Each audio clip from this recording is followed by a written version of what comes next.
Well, hello, everybody. Hello. Too fat to be skinny, or too skinny to be fat.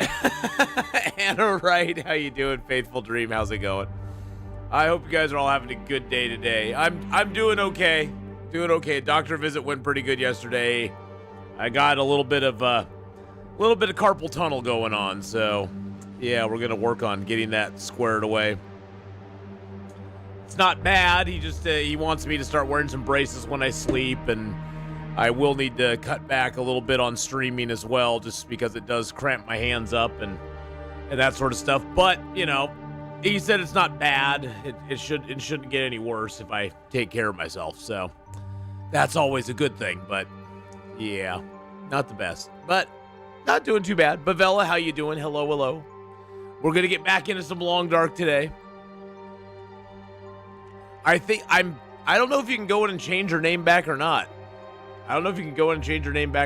I have no idea.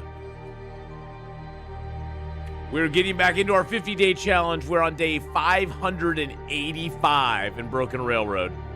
We're currently in the maintenance yard. From gaming and from work. It's both Faithful Dreams, and it's also just getting old. It's also just me getting old, you know. That's part of it as well. It's just, you know, life beats you down, you know. All right, we got a cured bear hide there.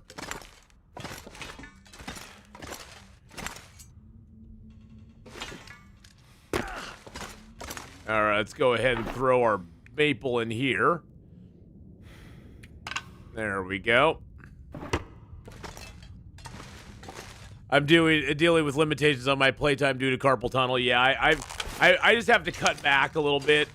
He said it probably since I started working at Amazon, I'm using my hands more, and he said it probably has a lot to do with that as well, because I'm picking up and gripping and holding and it's a lot of the same repetitive motion over and over again. So he said it probably has something to do with that. He said it's a culmination of everything, basically. Everything together is kind of causing it. It's not like there's one specific thing that's doing it, but it's a culmination of everything. Which, you know, it's just kind of, you know, it is what it is, you know, what can you do about it? But we got a brace coming for me for sleeping at night, because that's when I really notice it at night. I'll wake up and my hands are all tingling, and sort of like, it's almost like, you know, when you sleep on your arm wrong and you wake up and your arm's just like dead and your arm's all tingling and stuff. It's like that when I wake up, my hands are all tingling and hurting and stuff. So supposedly the brace is supposed to help with that at night. We'll see. We'll see if it does or not. I am going to take one piece of fur.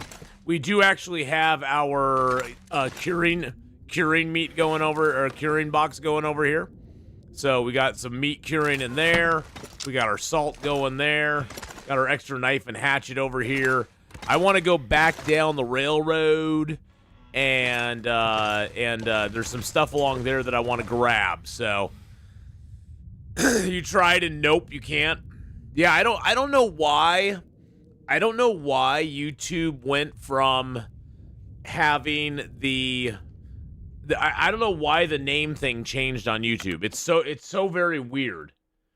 It's so weird that you can't do things on the YouTube name wise now that you used to be able to do, and I don't understand why you can't now. It's very odd. I have no idea why you guys have wrist problems so much more than women. Hey, it's repetitive motion, okay? Hey now.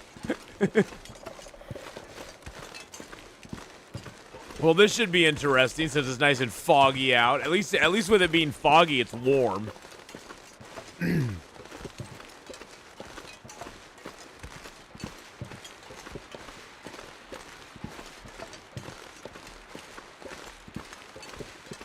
Yeah, anything repetitive can cause it. Yeah, and he said it's not like it's at a bad stage or anything. I just wanted to make sure more than anything. That's why I went in yesterday. I just wanted to make sure that it, you know, wasn't like really bad, because it was hurting pretty bad Monday, Tuesday, and Wednesday. I mean, to the point where I went home early on Tuesday from work because it was hurting so bad.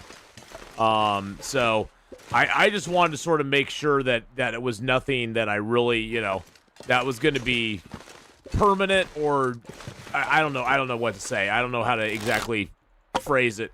I just wanted to, you know, get a checkup basically. So did that. Everything's okay. Everything's good. I just gotta take care of myself, which is sort of usual for somebody as old as I am. Just gotta take care of ourselves. Our bodies have been through the mill over the years, so, and now all our transgressions of our youth are catching up with us, you know. All right, well, we could see wolves on the other side over here. I'm just listening. I don't hear anybody yet. I believe we went down there already. I've not been up here yet. There's a metal container here.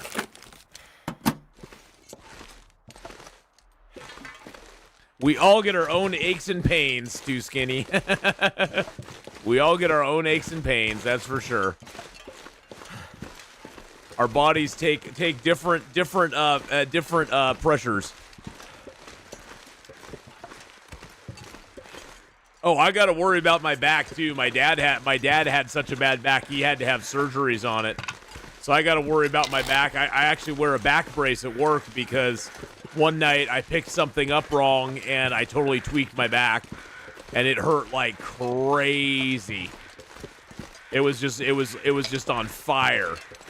So I wear a back brace to work every single night without fail. Some nights I don't feel like I'm gonna need it, and I'm just like, nope, I'm not even gonna risk it. That's the thing, is when you're not feeling bad, that's when you Too Skinny, come on. When you're not feeling bad, that's when you need to be taking the most precautions.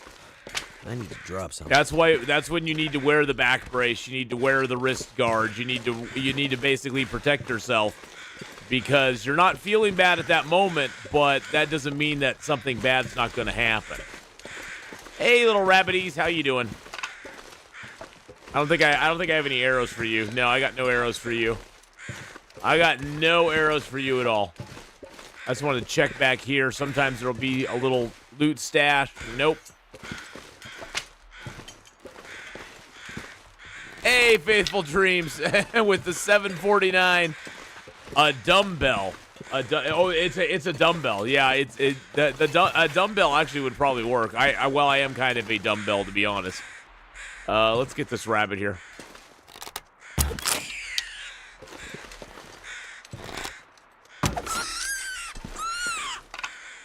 Get a little bit of meat for ourselves. We need a couple more rabbit hides anyway. Thank you for the 749. I appreciate that very much. Thank you for the super chat there. All right, we got a little deer here. I'm just gonna get a little fire going while we're sitting here. Let's use our lesser fire striker and just strike this up good. There we go. There we go.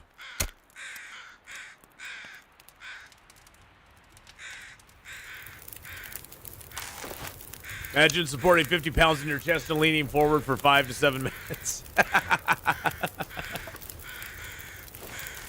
Hey now, that's your choice, not mine.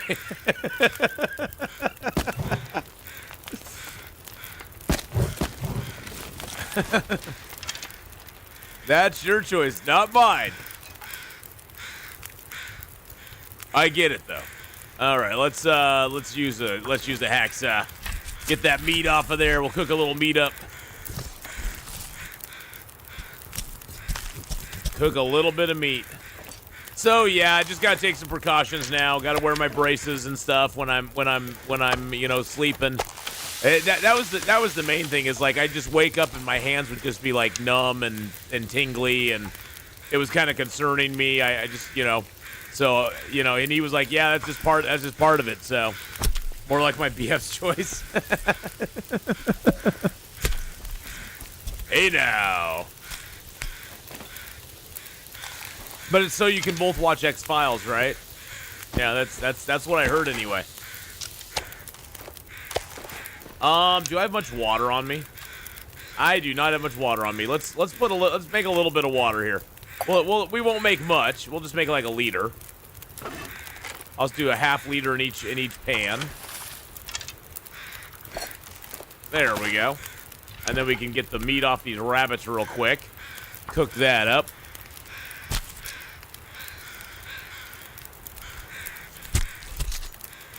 So today we do have Long Dark. We got some 7 Days to Die going on today as well. Tomorrow we're going to do Long Dark and 7 Days to Die again because I didn't get a chance to stream yesterday. And then on Saturday we are going to play a little bit more Windrose. I want to do a little bit more of Windrose on Saturday. And then Sunday we're going to be back in Escape the Pacific. So we're going to have a whole seafaring weekend. Now, next week... Oh, no problem, Lacey Medic. Next week we're going to have next week we're going to have a different streaming schedule because I'm not going to be in town Thursday. Well, I'll be in town. I won't be around Thursday, Friday, Saturday, and Sunday because next week is the annual game convention that comes around, and that's on Thursday, Friday, Saturday, Sunday next week. So I'm leaving early on Thursday, and I'm not getting back till late on Sunday. So we'll be doing that. Oh, I can make pancakes. Yeah, let's do that instead. Let's go ahead and cook a little bit of rabbit here. Get some pancakes going here. Yes, we have some Long Dark today and tomorrow, so... All right, we got a little piece of meat there too. How long do the pancakes take? 5 minutes for the pancakes. Wow, that's not very long. I guess you got to flip them and they're ready to go. Look at that. We even made a free plate with them. We even got a free plate with them pancakes. I will stream on Wednesday next week. Yes, I'll actually I'm going to be doing my best to stream Saturday, Sunday, Monday, Tuesday, and Wednesday. Because I won't be able to stream on Thursday, Friday, Saturday, or Sunday of next week. So I'm going to do my best to stream all of those days.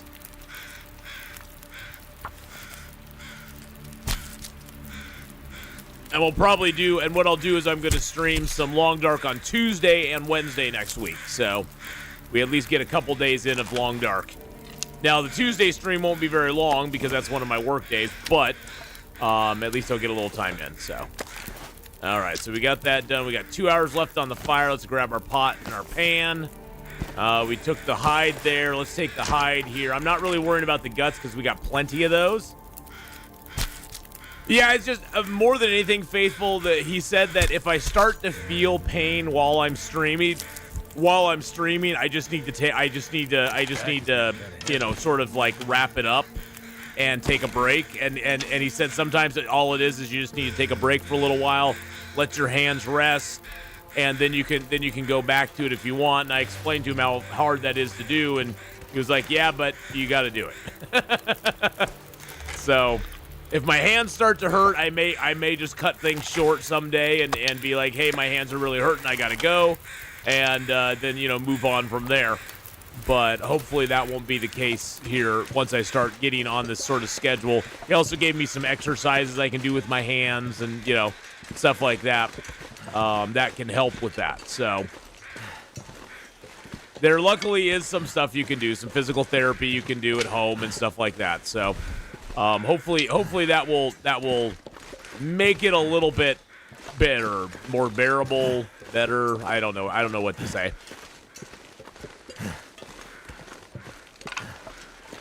But I'm waiting for the brace. The brace should be here today, so hopefully that will help.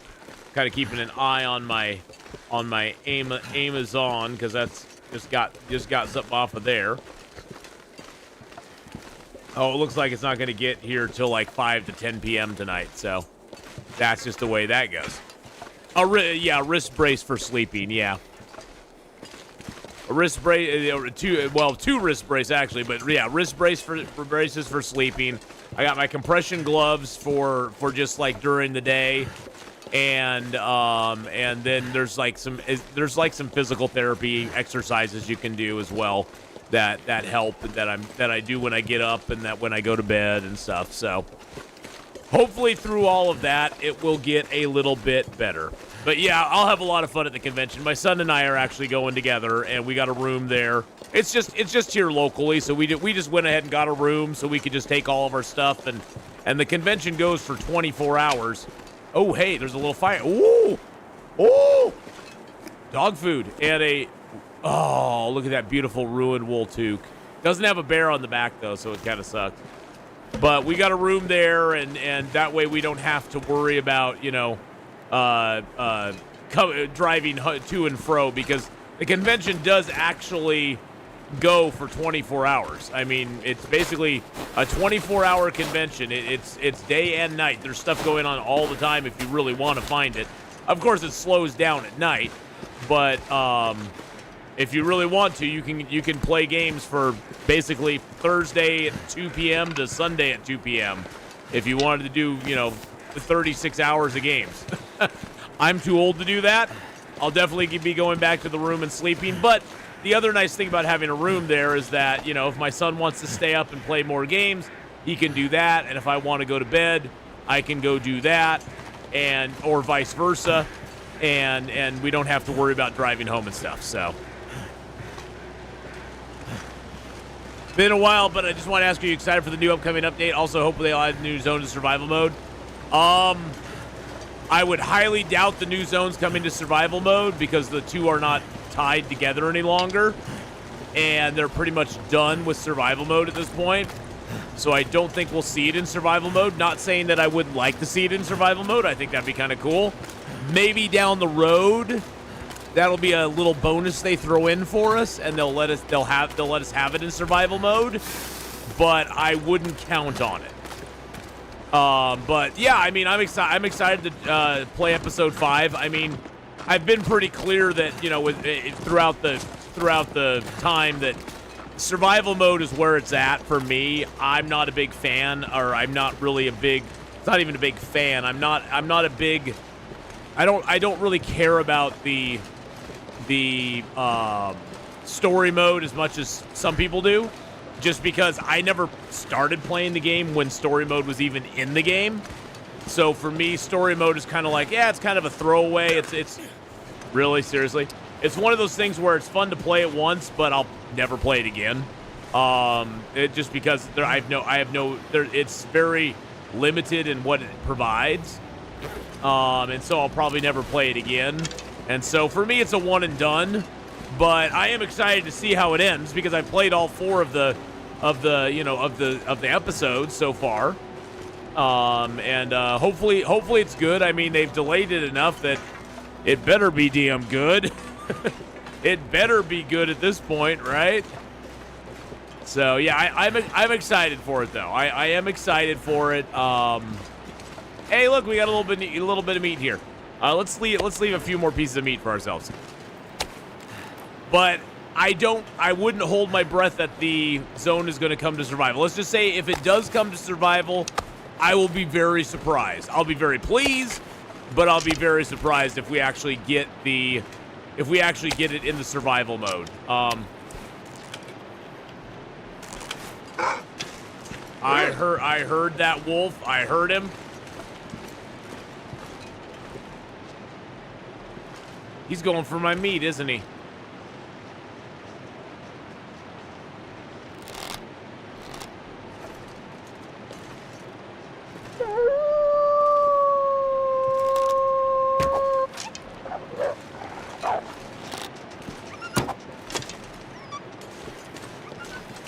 I hit him.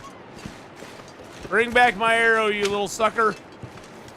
Yeah, little bugger. Where'd he go? So yeah, I mean, I'd be very pleased if they brought it to survival mode. I just don't think it's going to come to survival mode, unfortunately. It makes me a little sad.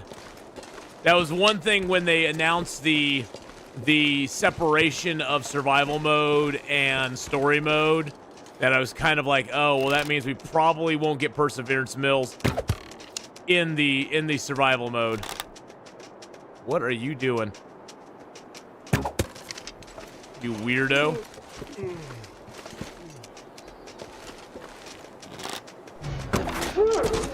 You weird doggy. You weirdo dog. I have one more arrow. There it is. Did I ever try the cougar knife in a wolf struggle? No, I've not ever tried a cougar knife in the wolf struggle. I don't want to get in a wolf struggle. Hey, Dr. Shanks, how you doing? Yes, I am chasing wolves. And hello, thank you, Sylvia Slashy, for the raid. I appreciate that very much. Thank you for the raid there. I hope you had a good... Perseverance is not coming to survival. I'm 95% sure of it. Yeah, that's Dr. Shanks. That's why I said if it comes to survival, I would really love it to, but I'm not holding my breath. I hope I got that shout out right. I hope I got that out right. Hey, there we go. Everybody go give Sylvia Slashy a follow. Last playing some Long Dark. Run's going good. We're just kind of messing around in Broken Road right now. We are 19 days in. We got 31 days to go here. That's how small this zone is. It's going to be a boring 31 days, my friends. I'm very afraid to say. There's not going to be a lot for us to do in this zone. This zone is very, very, very tiny compared to most zones. This is why I will not do 50 days in transfer pass, because it would basically be horrible.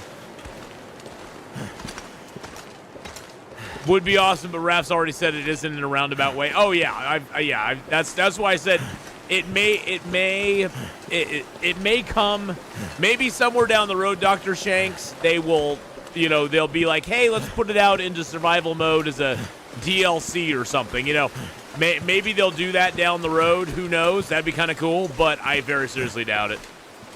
I seriously doubt that's going to happen. That's why I said I'd just be I'd be pleased, but very surprised if it was in survival mode. Unfortunately.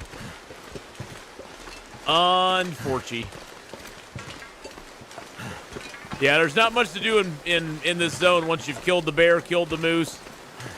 Raided the hunter's cabin, killed all the wolves, looted the maintenance yard, looted the gorge. Not a whole lot to do in here. I didn't go down there. Let's go down here. There's a torch up here. That means I didn't go down this way. Counting rabbits.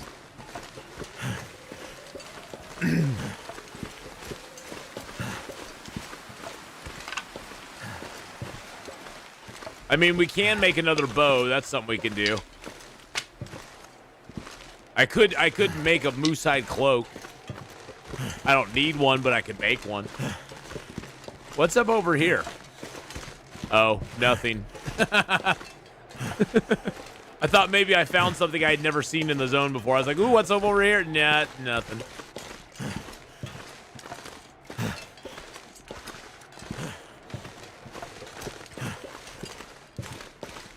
Yeah, it's hard to calculate time though if you're not in the zone. Then I'd have to keep track. Well, we got stuff we can do here though. I still have some things I want to do.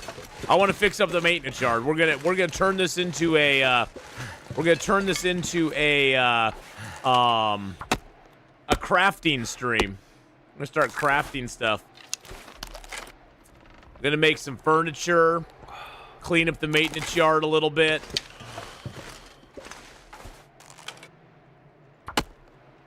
Get a little cedar, get a little fir. Lots of cedar and fir out here that we can grab, that's for sure. I could drop them tinder plugs. There we go. Do some good old animal fat poisoning. We can do that as well.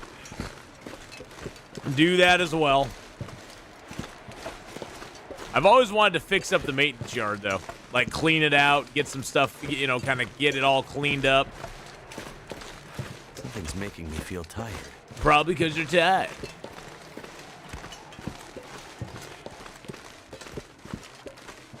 Yeah, we can break the pallets down, make a bear bed. We got a curing box there already. We can make a bear bed, though, and we can make some furniture in there. I was hoping I would find a hockey jersey somewhere along the way so I could make a hockey hockey jersey picture, but I've not found one yet, which kind of stinks.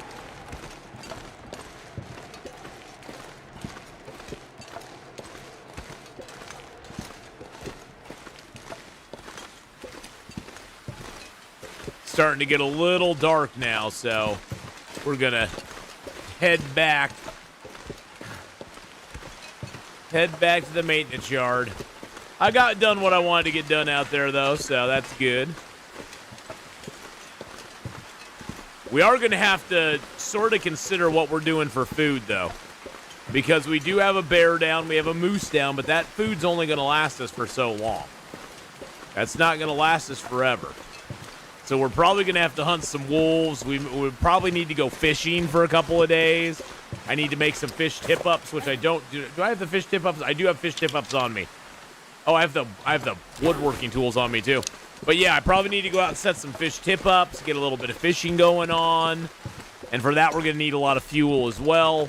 Luckily, we got all the pallets we can break down in the maintenance yard, so we can spend a couple days doing that. Yeah, safe house customization is your best friend. Yep. I mean, we could go up and build and work on the hunting lodge if we wanted to as well. The hunting lodge needs a lot of love. We could flip that hunting lodge.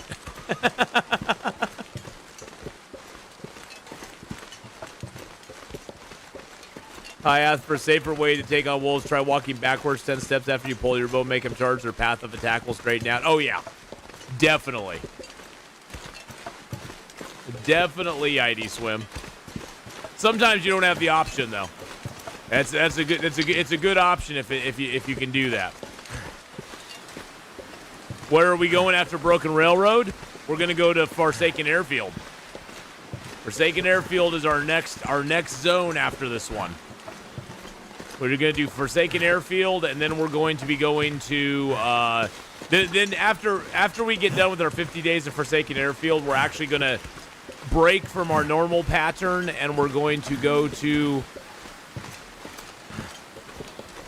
We're going to go to back into Hush River Valley, Bleak Inlet, Pleasant Valley, get the hatches there, and then go back to Forsaken Airfield and finish that up. Finish up the quest, so when we go to Zone of Contamination, we got the quest going on.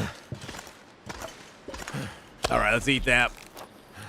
But yes, ID Swim, that is a good way to get the wolves to charge a little straighter at you.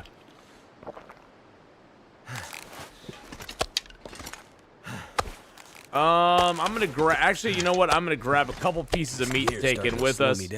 Yeah, I know it is, but that's okay. Take a couple pieces of meat in with us. That way we don't have to keep coming back out for meat. I don't know if I have enough water here though. I don't know if that may be a problem. It's kind of rearranged in here already. Yeah, I don't have any water just sitting here. Yeah, we kind of rearranged in here already. I need to drop the toolkit. Yeah, we'll be doing Sundered Pass, but that'll be after Zone of Contamination, because that's the way the quests run. You get to do the quest. You have to do Forsaken Airfield first, then Zone of Contamination, and then Sundered Pass.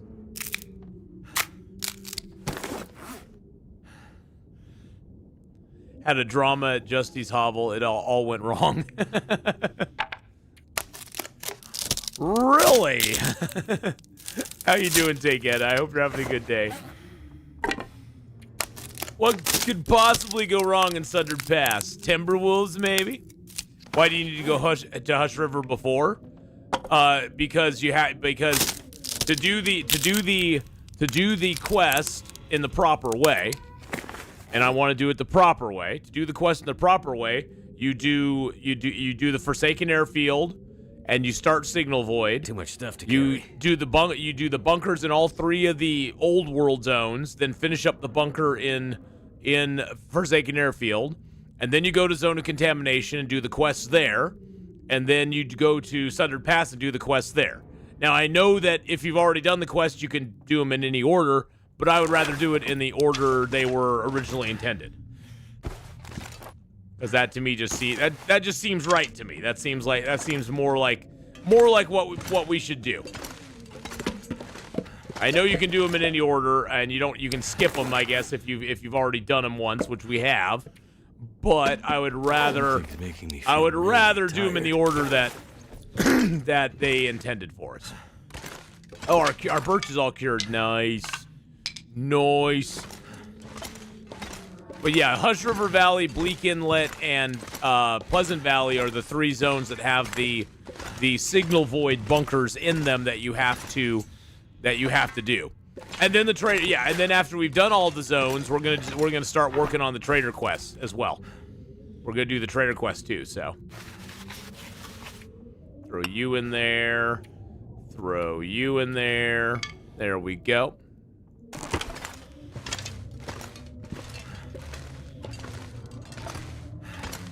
And then and we're also trying to, on this run, there's multiple things on this run we're trying to do.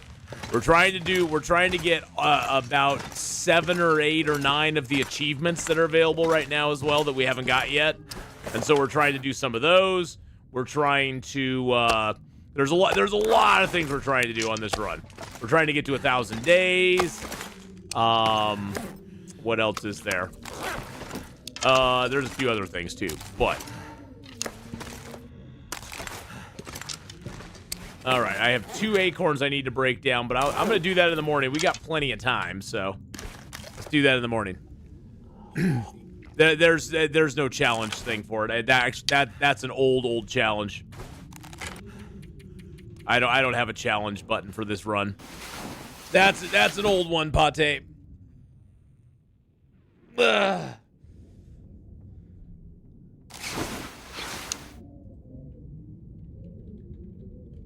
Yeah, I don't do the challenge buttons. All right, let's we need to drink some water. Let's drink some water. We need to make some water too. Let's do that. Let's make some water. Let's make a little water, folks.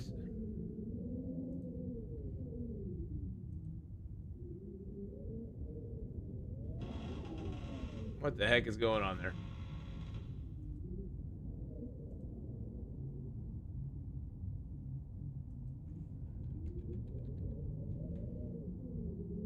Yoink, there we go. Turn that off.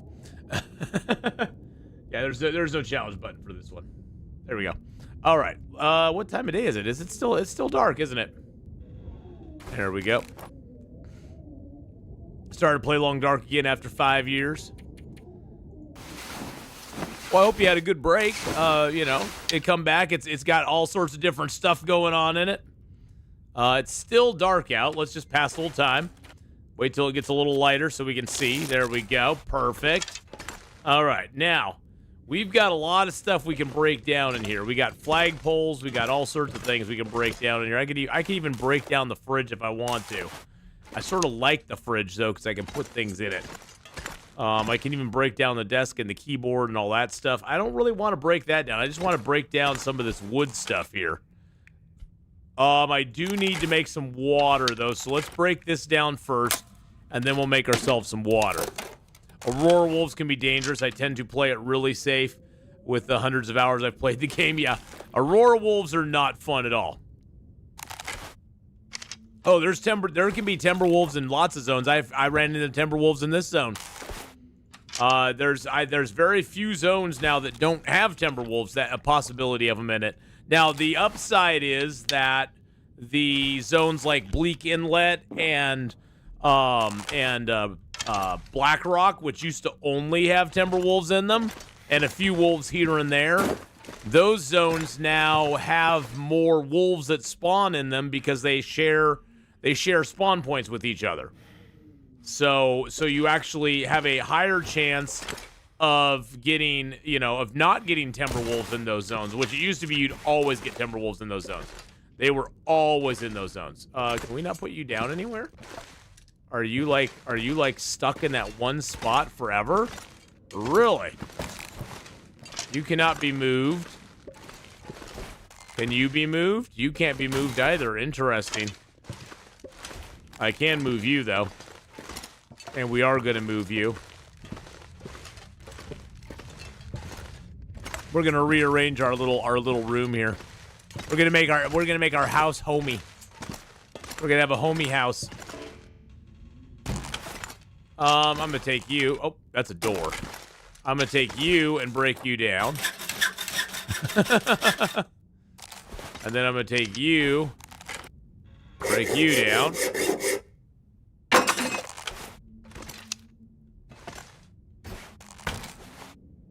Okay, that was weird.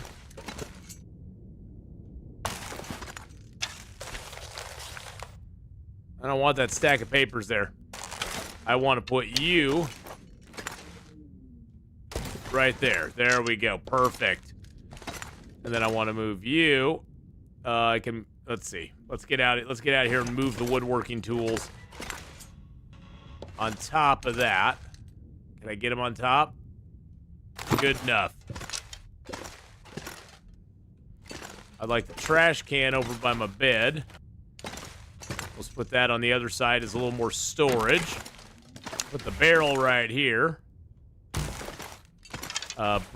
Why is this saying it's a metal door? I need to. I could use it. There we go. Break the metal shelf down. There we go. Goodness gracious! It keeps saying there was a metal. Where's their metal door? I don't see no metal door. What is going on right now? Where is this invisible metal door? There's like an invisible metal door here that I can't seem to destroy. I keep destroying it, but I can't destroy it. Look at that, it's still there. It's still there. What the heck? It's the secret metal door. It's the secret door. Secret door, hoo-ha! All right, we're gonna move the fridge out of here. Move the fridge in the hallway here. Here, you can sit out here, Mr. Fridge. I don't want you right now. Okay, you gotta go. You are annoying the absolute crap out of me. Goodness gracious. Every time I walk out here, it slides me off to this side. I need to make some water, though, now. Secret tree, hoo-ha! Hey, old fart. How you doing, buddy? All right, let's get a little fire going in here. Because we are pretty thirsty. Go outside and back in, see if it's still there. Good idea. Good idea. It is the secret door. Hoo-ha-ha. Come on. Oh, yeah. Let's throw some reclaimed wood in there. There we go. Get our pot. Oh, get our pot down.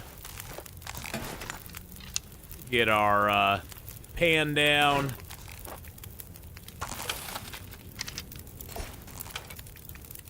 That's a great idea. We'll zone out and come back in, see if it's still there. It probably is going to be still there, but you never know. The room is cursed. Yeah, that room is cursed. That's where we had the desk that that's where we had the desk that kept sinking. How does the new cooking system work? As far as putting stuff on the fire? Were you still playing when you had to stare at the fire the entire time? You basically set it and don't forget it. If you forget it, you're probably going to have problems because it's going to disappear. It appears that door is gone. Good idea. Great idea there. Great idea. It appears that door has disappeared. And look, this table, which was sinking in that room, is perfectly fine out here. I don't know what the heck was going on. That's so weird.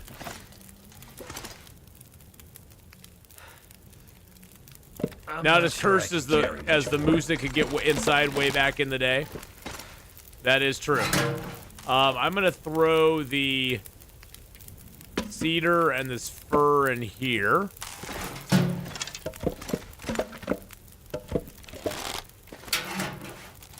And a little more cedar in there. Something to drink. I know. Just chill. You're gonna get something to drink when I feel like giving you something to drink. You just chill out there, buddy. Bud. I just need to pick up all these sticks real quick, because they're in the way. Alright, and then we can put those just down here in the empty file cabinet. I can't put them all in there, though.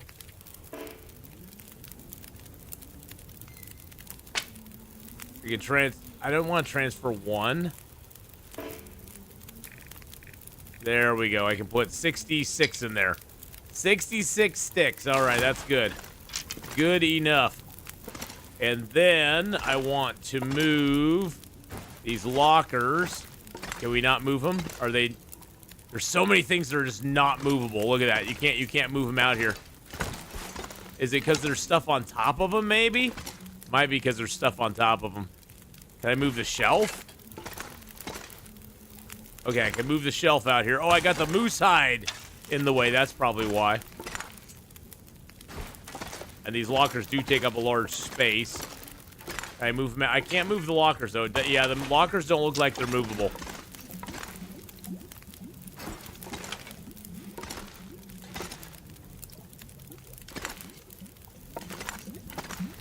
Oh, that's weird. Okay, I probably have to take everything off of that table first. Let's get the water because we're thirsty.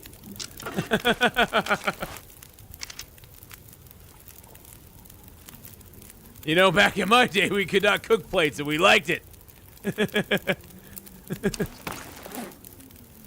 Well, now you have the whole recipes tab now too. So you have the pot and the pan, and you put those on the fire. You can boil your water in them. You can cook your food in them. And there's certain recipes that you can cook inside certain things. Like these are all the recipes you can cook in the actual pan. The pies and the pancakes and stuff like that you can cook in the pan. Whereas the see we could cook pancakes in here if we wanted to. Whereas the pot you can cook other things in. The pot, you can cook your stews and your porridges and that sort of stuff in there, and your broth that you get from ptarmigans. There's ptarmigans in the game now, so you can get the ptarmigan meat from that. You got the insulated bedroll, which is way better than the regular bedroll. It takes ptarmigan down to craft it up, but at 100%, it gives you 8-degree warmth bonus, which is amazing. This is a new special lantern they've added to the game, the Spelunker's Lantern. It lasts long. The oil lasts longer, but it casts less light than the old lantern did. Someone's got to go. Yeah, I have a little bit of carpal tunnel. He's got me doing some. He's got me working on it a little bit. He's got some exercises for me to do, and he's gonna have me. He's gonna have me wear some braces at night and stuff too. So, and there's carrots and taters that you can find in the world.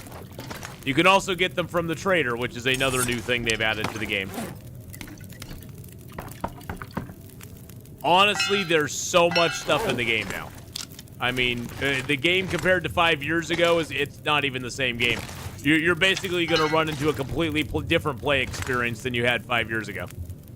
Completely different.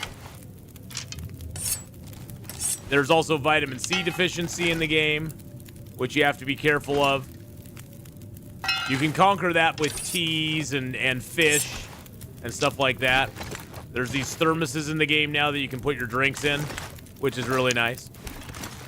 Tiny teas still do work, though. You can drink mushroom and rosehip teas down to little bitty bites and then save the rest for medicine.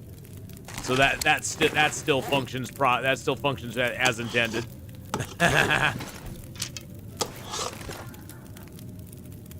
It's not even shooting pains. My hands just kind of go numb. I get numb tinglies in my fingers and stuff. It's not fun.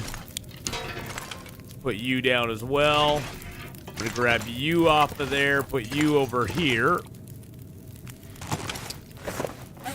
I'm gonna put these fish traps down too. It sounds pretty nasty out there. I sort of like having my little table of stuff that I can have in here. And then what we're gonna do, here's what we're gonna do, Say. Yeah, Shay, here's what we're gonna do. I'm gonna pick you up. Put you down. Put you down. Grab the workbench. Oh, you can also tear apart the workbench if you want to. And you can take the vise and make a workbench somewhere else. I did that. I did that in Hush River Valley, actually. It was pretty awesome.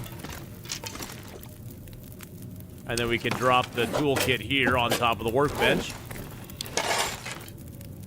So now we got everything in our little cozy room.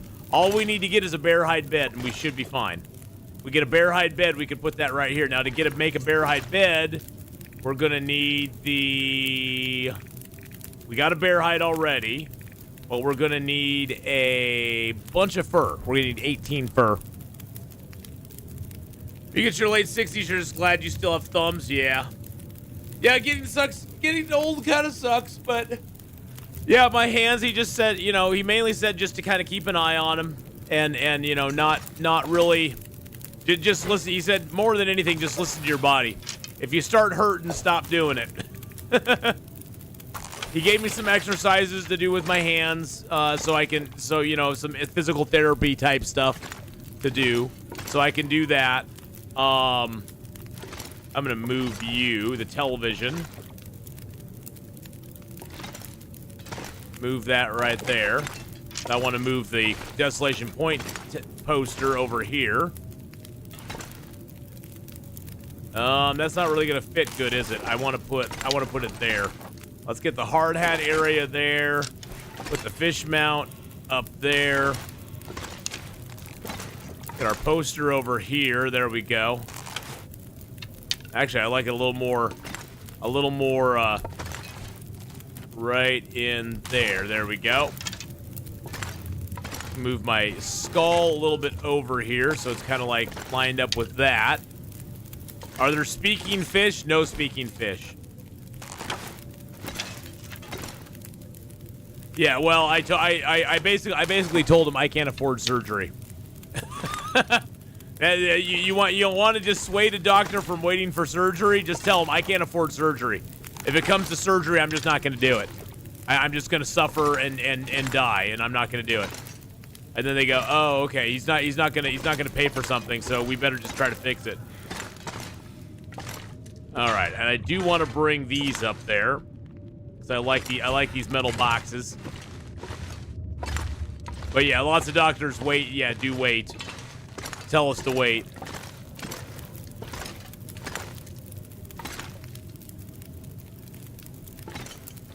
Actually, I could put these down here.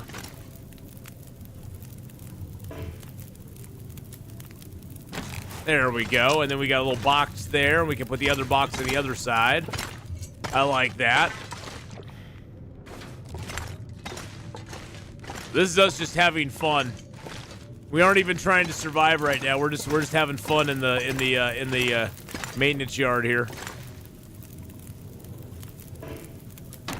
There we go. And then see, we can utilize these boxes to store stuff.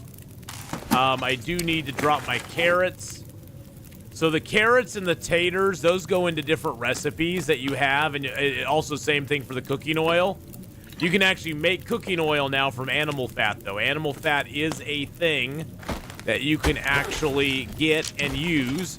You also have flour that you use as well to cook different items.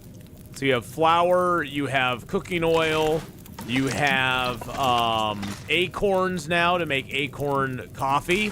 It's also used in some of the recipes as well. There's lots of new recipes. I would recommend, if you want to see all the recipes, you can go online and see all the different recipes. There's even some recipes now that you get when you do Trader Quests. Like right now, we actually have one where if we do a certain Trader Quest, we're going to get the recipe for the pemmican bar, the pelican bars, which are really good, and those take rose hips to make. So we actually are going to get a new recipe there. And there's actually new clothing recipes you can get as well. Like wolfskin pants. I think isn't that one that we have a recipe for now too? Yeah, wolfskin blueprints. So we can get that. Still got a bunch of the bear meat. I still have quite a bit of the bear meat, actually. I got moose meat now too. So I got both. I got moose meat and bear meat. I do need to make another bandage, though, so let's do that real quick. I'm gonna drop my syrup here as well. I'd like to hang on to the syrup just in case we find some more canned peaches. That way we can make Lily's pancakes, which would be great. Am I cooking level 5? Oh, yeah. Yep, we're cooking. I got cooking level 5 a while ago. A long while ago, actually. Let's make a couple prepared acorns. We can make 2. And then we will make another prepared acorn here with that. And then I'll make 1 more.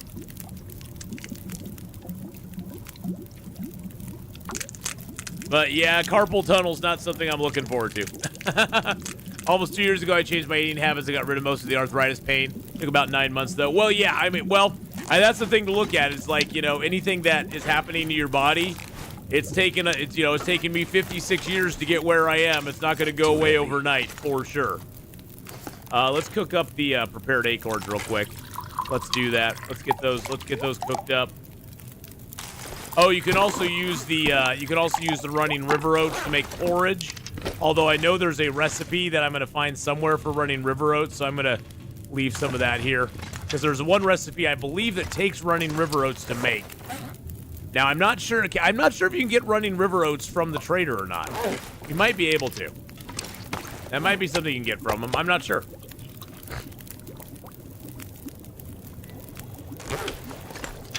I'm also going to leave this 5 can of coffee here, too. I'm going to drop that. It doesn't weigh much, but I don't want to use it before the other coffee. All right, those are done. Excellent. We got 1 more to do. Get that, and we'll do a cup of coffee in the other one, I think. Actually, I'll do the mushrooms. We'll do the mushrooms. Mushrooms are good.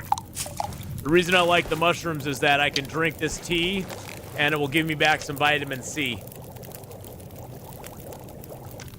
And I think, do the acorns have vitamin C in them? I don't think so. No, they don't. They do not have vitamin C in them. I am going to make a couple more. I'm just going to make these couple of coffees, I think. Traders do sell oats? Okay. That's good to know.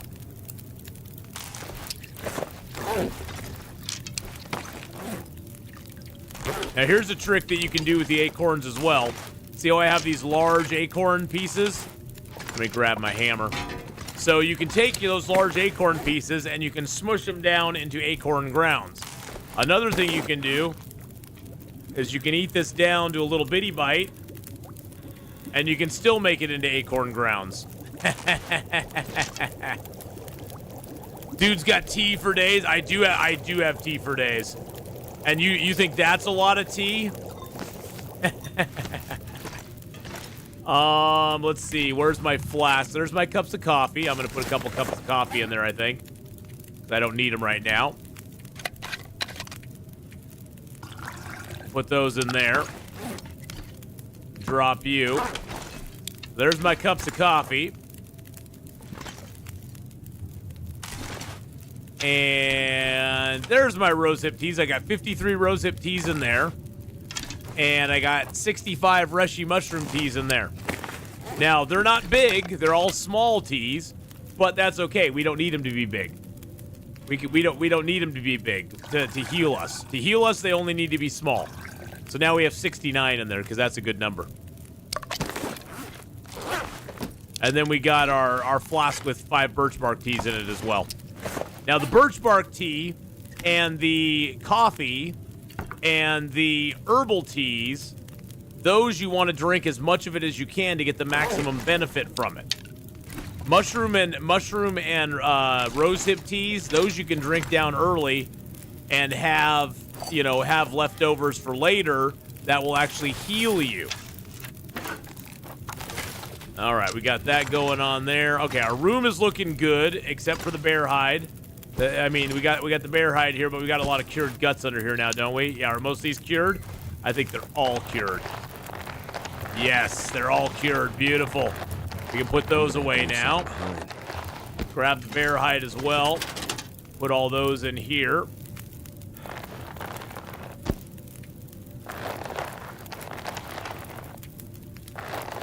Beautiful. Okay. So that's all of our hides, I think. Yeah, it's all the hides. I got that stupid stump remover. That's why you reach cooking so much faster than me. You cook so many teas. Oh yeah, yeah. It's a great early game strategy to cook a bunch of teas because then you can rush that a little bit faster, which is always good. I dump the stump remover here. We don't need it. Stump remover, bye-bye. We're just gonna leave you right there, my friend. Have fun. I'm gonna go ahead and smash down this one acorn ground. So you can heal food poisoning with half a sip of reishi tea. All you have to do, so the medicinal value from reishi mushroom and rosehip teas, the medicinal happens when you finish the tea. So all you have to have is a little tiny 0.01 kilo of it, and you're good to go. So these teas right here that are 0.01, when I finish those will cure food poisoning. When I finish that, it'll cure a sprain, or it'll take care of a moose stomp or whatever. Yes, that's all you need is a little tiny bitty bite to finish off. And they've never changed it. It's been that way, Rockabilly, for like 5-6 years. I mean, I don't think they're ever going to change it at this point. I really, truly don't. Let's just put it this way. I'd be very surprised. If you warm up a small tea and drink it, do you get the same warmth bonus as a full tea? I'm not. Let's see. I'm not. I don't think so. I think you get as much warmth bonus as the tea provides. Let's test that theory out. All right, so we got a warm tea here. We've got no warmth bonus on it. We're gonna finish it off, and we get a warming up benefit for an hour. So yes, you do. You get a full hour for a tiny tea. That seems wrong. That seems broken. Yeah, you get a full hour for a tiny tea. So that seems completely, totally wrong. So yeah, that I doubt they'll ever fix that. I seriously doubt they'll ever fix it.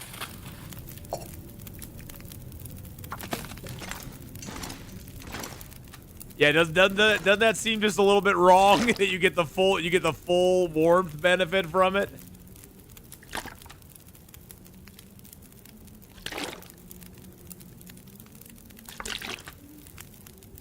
You also cut out all carbs. I can't do without my bread. I can't do it without my bread and sugars. I mean, I will. No. Even if I wanted to, I can't do without them. I can't do it. I just can't do it.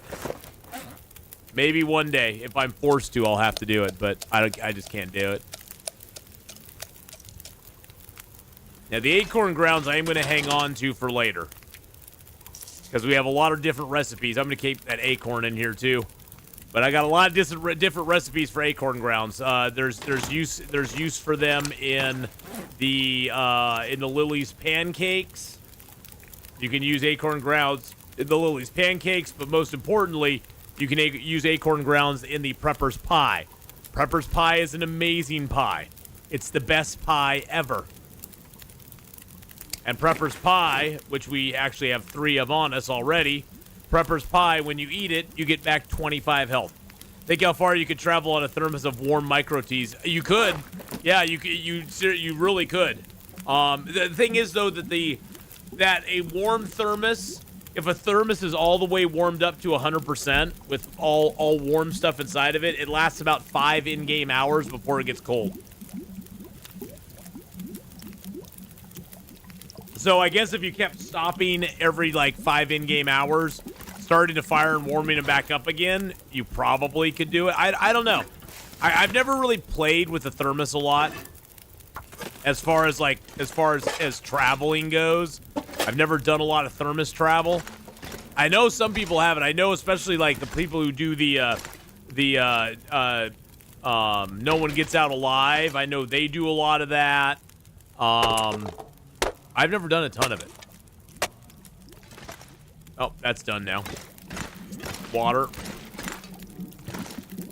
Whoa. Oh, that's kind of concerning.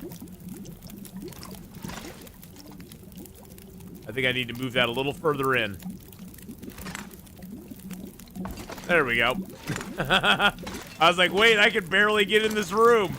That's not good. I'm not sure I can carry much more. No, you can't. Are there guaranteed thermos spawns? I'm in Mountain Town at the moment. I always want to. I had one on my last run. I always had one on my last run. Always carry it. There's in Pleasant Valley. I know the thermos spawns there at the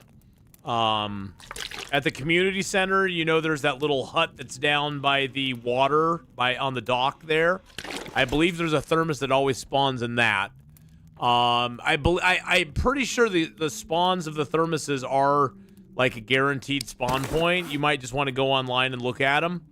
I'm not sure exactly each one. I usually find 4 thermoses and I'm happy. If I find any more, I'm like, yeah, I don't really care. But 4 thermoses are usually good for me because I got 1 for teas, 1 for mushroom, 1 for rosehip, 1 for coffee, 1 for birch bark. And the herbal teas, I usually just keep those on me in uncooked form because if you only really use those when you're really hurt and you only need to carry a couple on you. Because you can't stack herbal teas. You can stack birch bark tea. So I could stack if I had enough thirst, I could stack 3 of these and get 6 hours of warmth out of, or 6 hours of healing out of them because you get 2 hours per tea. But I'd have to have enough thirst level to be able to get that, drink all of them. The herbal teas, you can only, oh geez, I didn't mean to drink one. You can only drink 1 of those at night, which we just did, and it will give you 6 hours of improved rest. I didn't mean to drink it. But it'll give you 6 hours of improved rest at nighttime. I'm just going to get rid of that stack of papers. Put that in the garbage. Put that in the garbage bin here. There we go.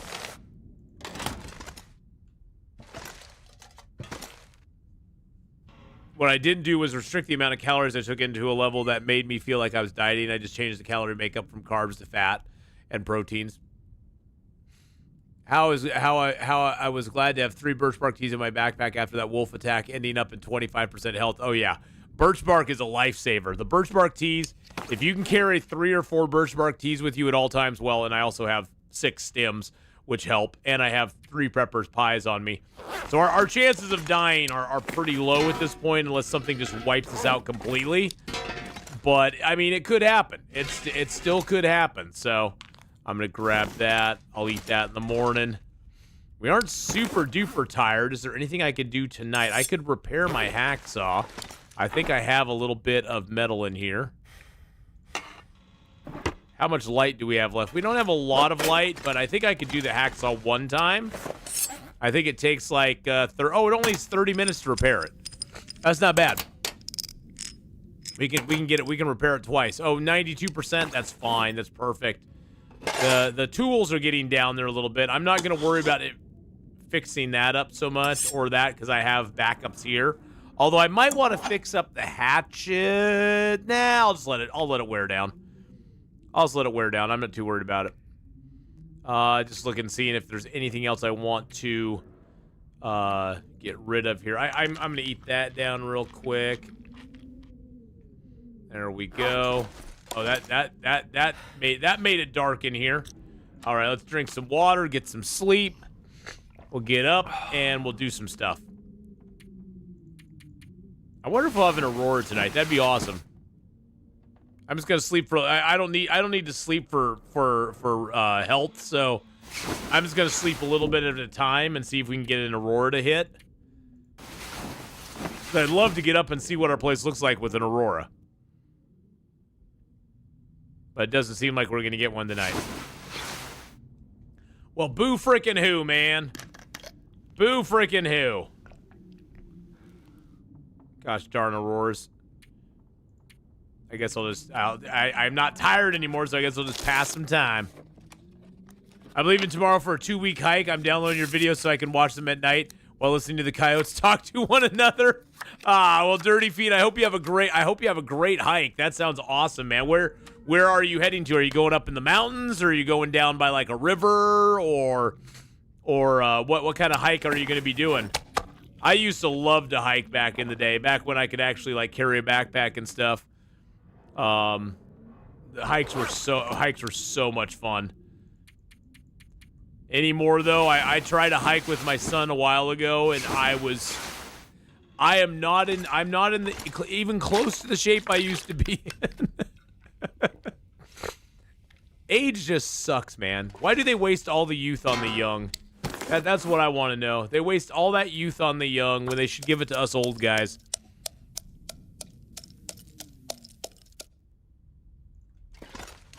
All right, let's go throw one more of those in there. I do want to go and try a little bit of fishing, because we're gonna run into a situation here pretty soon where we do not have. Oh, and I have that extra hat. I'm just gonna rip that apart, get some cloth. Quachica Trail. Okay, I'm not familiar with that one, but that sounds very cool. And we're gonna drop that sweater because I don't have the heart to break apart the sweater. I wish you could put the festive sweater. So they have the framed hockey jersey. I wish you could frame the festive sweater. I wish you could do just a frame. I wish with the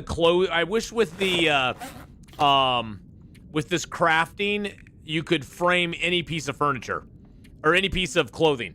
I wish you could frame the wool toque. I wish you could frame the festive sweater. Heck, I wish you could just frame any kind of clothing you wanted.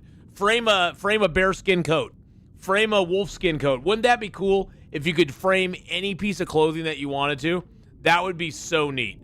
I mean, you can frame any photo you want. Any photo that you take, you can frame, but I haven't taken any photos yet. But any framed, it'd be so great if you could frame pretty much any piece of clothing that you wanted and hang it on the wall. That'd be really nifty. I would like that quite a bit, but I don't think they're gonna do that. Okay, I need to leave the heavy hammer here. I'm not old. I am old, and I'm feeling it every year. I'm gonna be 56 here in April, so I am old. Yeah, wouldn't that be cool if they did that? I mean, they already, you know that they can do it. See, here's the thing. We know they can do it because they've already done it with the hockey jersey. So at some point, I bet somebody will mod it into the game. See, this is what I'm excited for, mod-wise. I've never been a big mod guy, but I'm excited for the mods that are going to come out for Long Dark once they finish the game. Because, to frame the dirty socks, exactly. There'll be some modder out there who's like, I want to mod it so I can frame any piece of clothing in the game I want, and they'll do it. They'll make a mod where you can frame anything you want. Any kind of clothing you want to. You can frame the cougar hide wrap. You can frame the deerskin boots. You can frame your crampons. You could make a shadow box for pretty much anything. I think that would be really super nifty. What's our bow at? 52%? Yeah, we'll need to make a new bow before we leave. I'm going to go do some fishing. We're going to do a little fishing today. Wachika. Oh, Wachika. Okay. It's Wachika Trail. Okay. Thank you. Ruined sports socks for the win. Exactly. All right. We aren't hungry. That pie is ruined. But it would be good for bringing... I don't want to bring the wolves to me quite yet. Let's take a peek out the window. See if there's any wolfies out there. Peek out this window. By the way, you can shoot through these windows. Which is pretty awesome. Hey, Kenneth, how you doing? Did I miss anything interesting? We started rearranging the maintenance yard a little bit. Nothing super exciting. We're going to go do a little fishing. Now we're just kind of into hardcore survival mode here.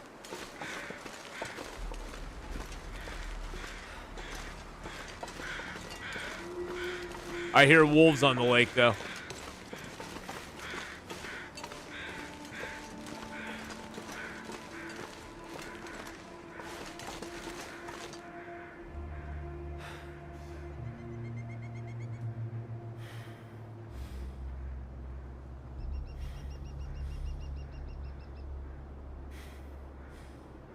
I heard something off to my left. It may have just been a rabbit, but I heard something.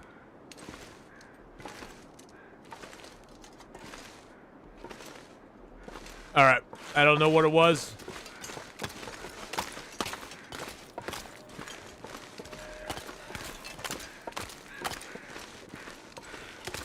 I did hear something, though.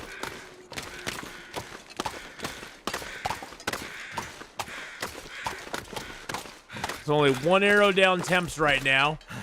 So we're going to beat the hole in the ice without a fire going. Oh, now it's 2 arrow. Of course, now it's 2 arrow down temps. Now it's 1 arrow down again. I figured we just beat the ice in the hole with the hole in the ice without the fire because we can get away with it. I don't think I can get a Maglens fire going. No, I cannot.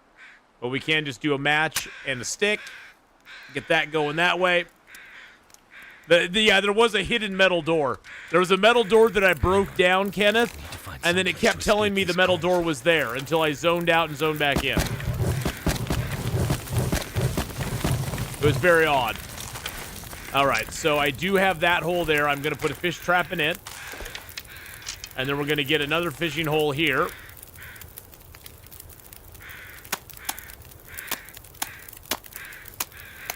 Put a fish trap in this one. Then we're going to get another fishing hole. And actually fish in that one.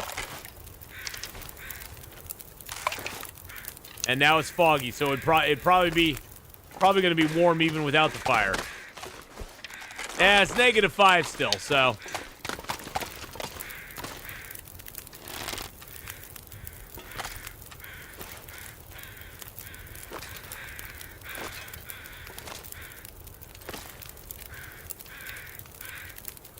All right, we'll do another hole right here.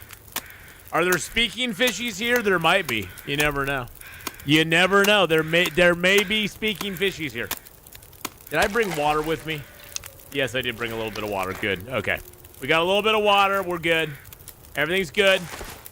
All right.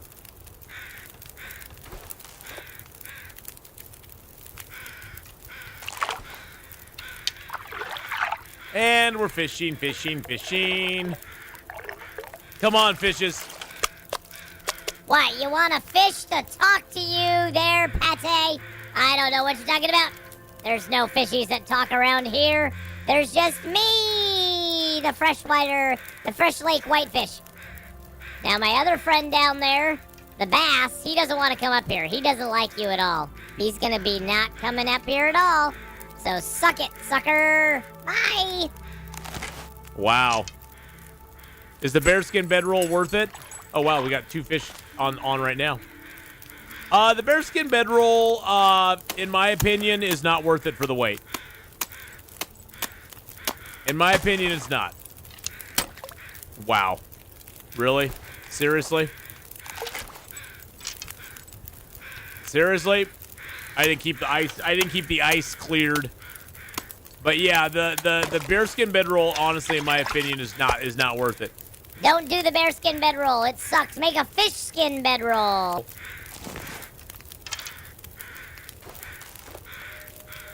But yeah, the bearskin bedroll just doesn't really have a lot of benefit to it. Especially, I mean, it used to. If they made the bearskin bedroll 1 kilo less in weight, I would be all over it. But as it stands right now, it doesn't really have a whole lot of use. It just doesn't. I'm going to drop those fishies here. Get them cooked up real quick. We are a wee bit on the hungry side. But I find that that for sleeping in like pretty much any cave, the improvised bedroll is just fine. You don't really need the bearskin bedroll. It's not a necessity any longer.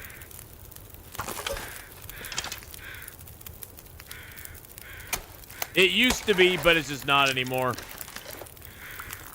They need to either make it warmer or make it weigh less, one or the other.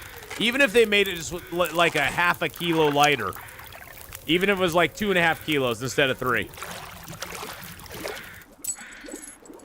And there comes the rain. Or the wind. Here comes the wind again.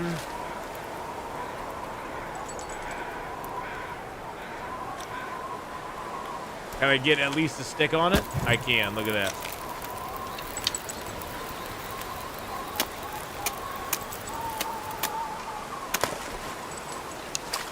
Nope, just another whitefish.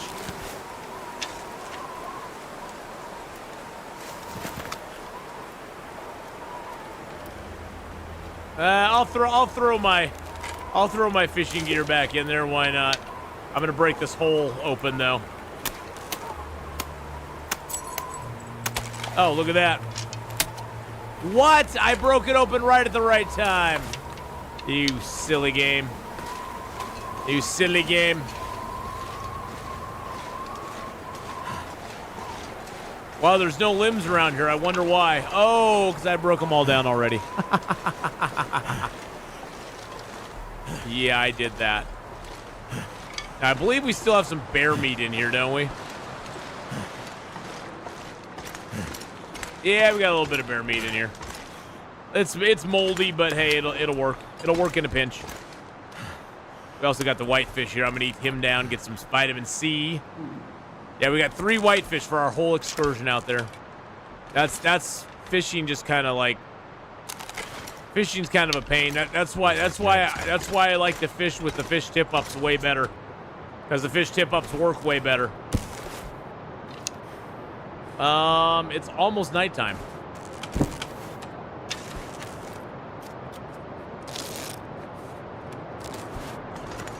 And no bass. No, the bass don't like you. The bass are like, no. We don't like you at all, sir. No bass for you, my friend.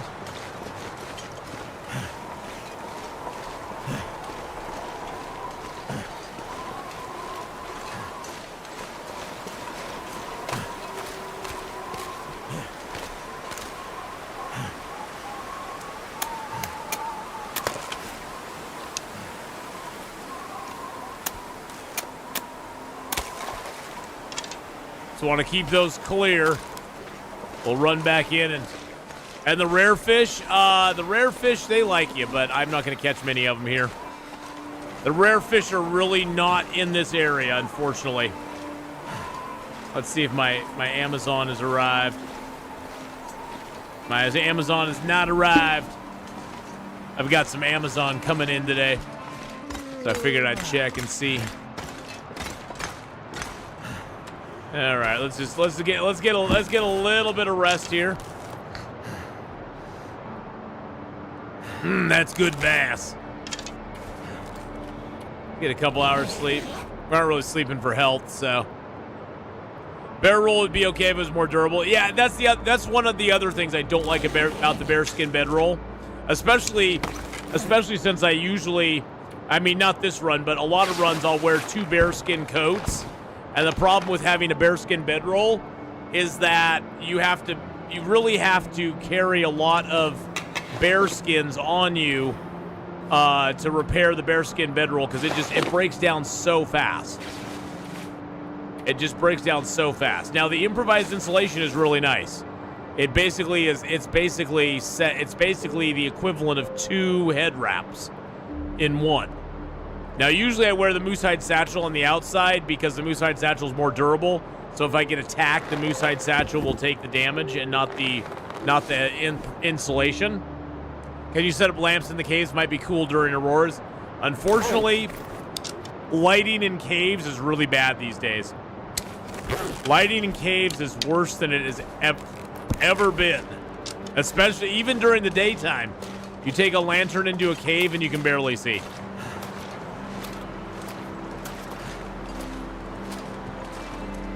I hear my fish tip-ups tinkling over here. They're taking a tinkle.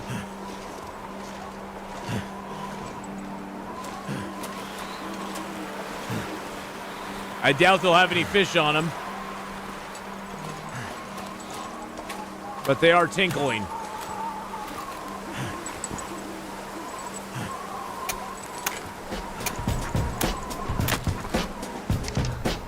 Ooh, double. Hey, DMEE, thank you for it. Ooh, we got a bass for it. We got a bass.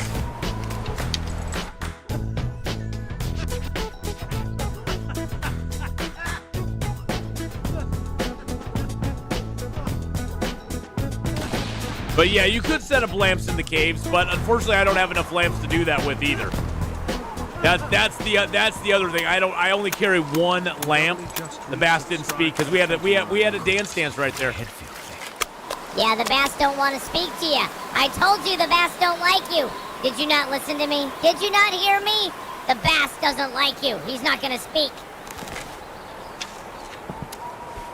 Now, I don't know what that darn whitefish told you, but I can speak. I just don't want to speak to you. Ha ha ha.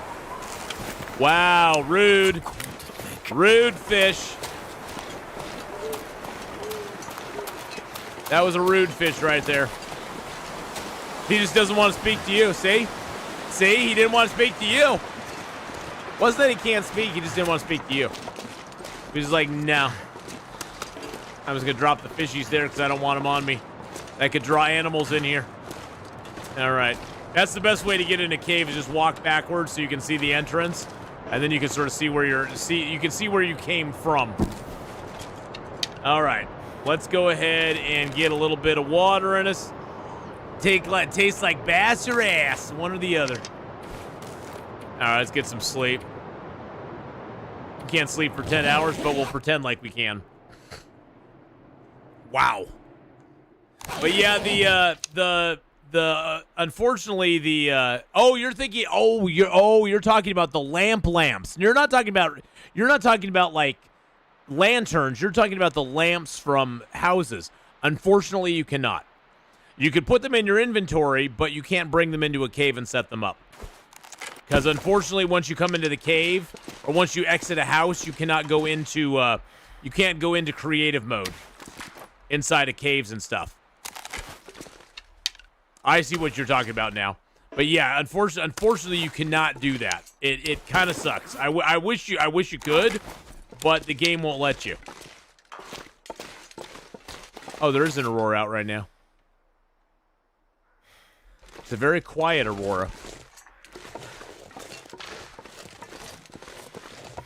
It's a very quiet aurora. Oh, that's scary.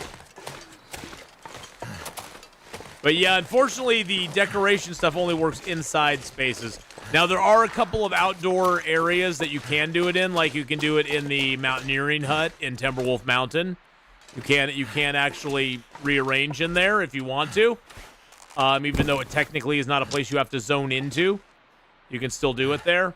So there is a few exceptions to that rule, but generally outdoor areas you can't actually do the customization in.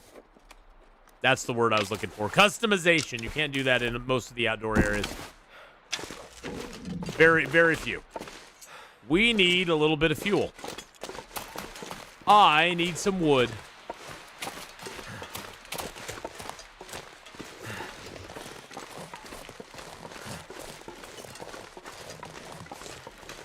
The something of Pleasant Valley Farmstead. The sass of... I don't know. I don't know what word you're trying to use there. I'm trying to decipher it and I can't figure it out. It's something about Pleasant Valley Farmstead. Like I said, there's a few places that... Oh, the porch of Pleasant Valley Farmstead. Yeah, there are a few places that are sort of outdoors that you can do it in, but most places you can't. Were you talking about the porch at the Pleasant Valley Farmstead? Because yeah, I believe you can do it there too.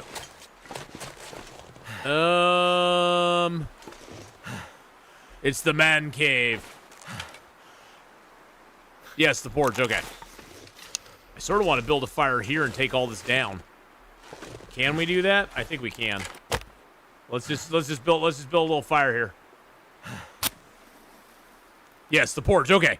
See, I figured it out. I had to think about it for a while. I was like, what place could you be meaning at the farmstead? That's outdoors, yet it's still indoors. And then I went, the porch. The porch is what he's talking about. Oh, I should have brought my food out here, too. Hold on a sec. Should have brought a little food out here and got that cooking while I was cutting trees down so I could have something to eat. Otherwise, I'm going to starve myself to death. Let's do that. Let's do that. Hey, a hype train just started. Look at that. Thank you so much for the hype train there, boys and girls. I don't know how it started. I don't know why it started, but it started. And there's a big piece of meat there. Nice. But thank you for the hype train. Thank you for getting the hype train started there. That was probably off of DMEE's 29-month resub. Which, again, thank you so much, man, for that 29 months. That's amazing. I appreciate all the support over the years, man. I really, truly do. Is there really going to be a storm come up right now? Are we really going to need a storm come up? Is there really going to be one?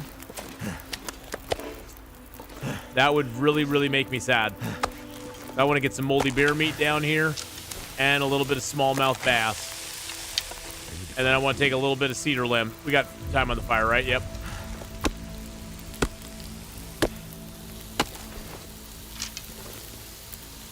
I'm going to eat the sea bass first. Yum, yum.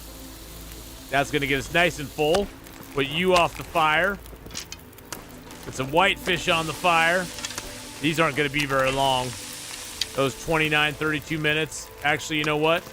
Let's go ahead and put down the pot and the pan because they'll take less time to cook, but they'll last longer in the pot and the pan. They won't burn as fast. Let's put it that way.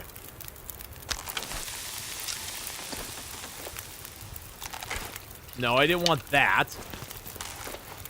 I want that. There we go.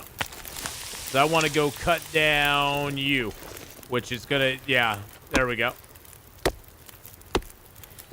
Perfect. Got it. Got it. Grab those off. Beautiful. Beautiful execution there. Let's put another piece of fur. Let's put a couple more sticks on there. There we go. Put a couple more sticks on there. Let's break down this branch real quick. Gonna break that down with my hands. Because it's sitting right there. It gives us a couple extra sticks. Actually, let's break down this branch with our hands too. Gonna break down a few branches here real quick. So why not? Let's get a little bit of water going. Get a little water in us first. Yeah, we need a little bit of water. A little agua. I'm gonna eat one of these whitefish too. Why not? Yum yum. Heck, I'll eat the other one if I can as well. Why not? We might as well have a full belly, right? And then get a little more water over here.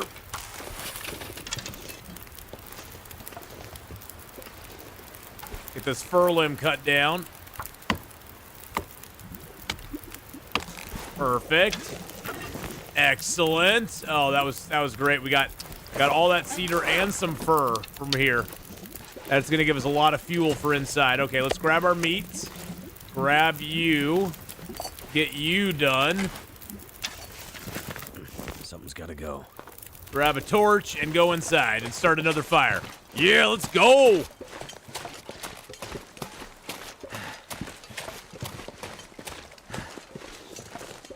You know, back in my day, we didn't have fire. We just ate it raw. Am I gonna craft another hatchet? I already have it. I already did. I crafted another hatchet and another cougar claw knife, and I have them sitting in the maintenance yard for me to take when I leave. Because I knew I'm short on whetstones, so I crafted up a new one of each. We'll also probably do that in Forsaken Airfield as well, because we can craft a new one up in Forsaken Airfield too. So yes, that has been part of the plan all along. Loash, how you doing? Hello, hello. But yes, that's already been done here, and then we're gonna do it in Forsaken as well. Come on. Because I think I have like 1.5 whetstones left, and I want to save those as long as I can. I put most of the cedar on there. Yeah, the Spelunker Lantern is way longer fuel time, but you get less light out of it. The Spelunker Lantern's great, though. It is really great. I don't really mind having less light, because usually I just need it to, like, light up a room or something. So, usually I just need it to light up a room, and that's it. There we go.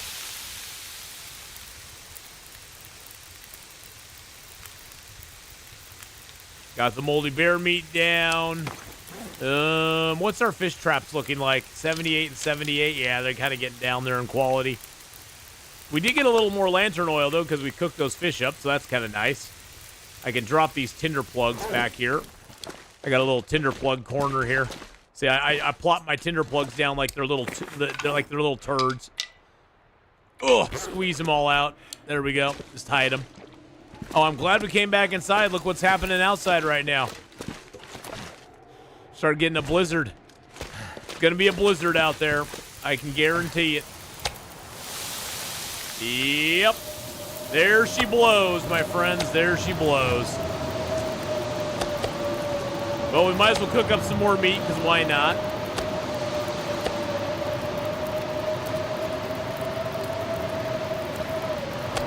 Eat a little fishy boy.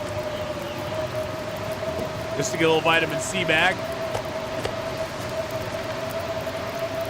Woo, that storm's cooking out there, my friends. Now I do have some mushrooms, I believe, that I can prepare. Yeah, get some mushrooms prepared as well.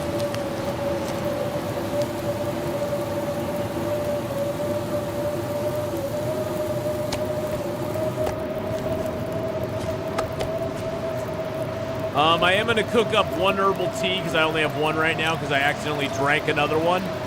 And we will cook up one of our mushrooms.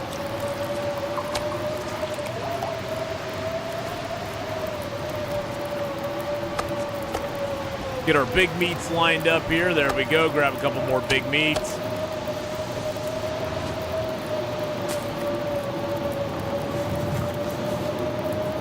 Get our meat back down again. Nice.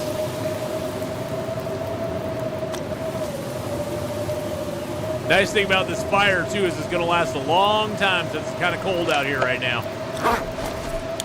Let's see what the temperature is. -10 here. Let's see what it is outside.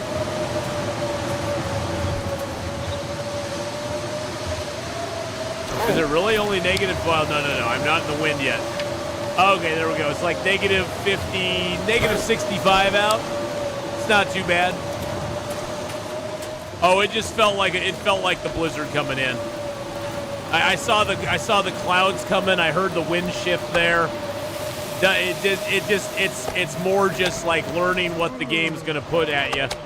It's like listening to the weather, which I find to be pretty cool. You can listen to the weather in this game. It doesn't just come out of nowhere. I guess that's what I'm trying to say.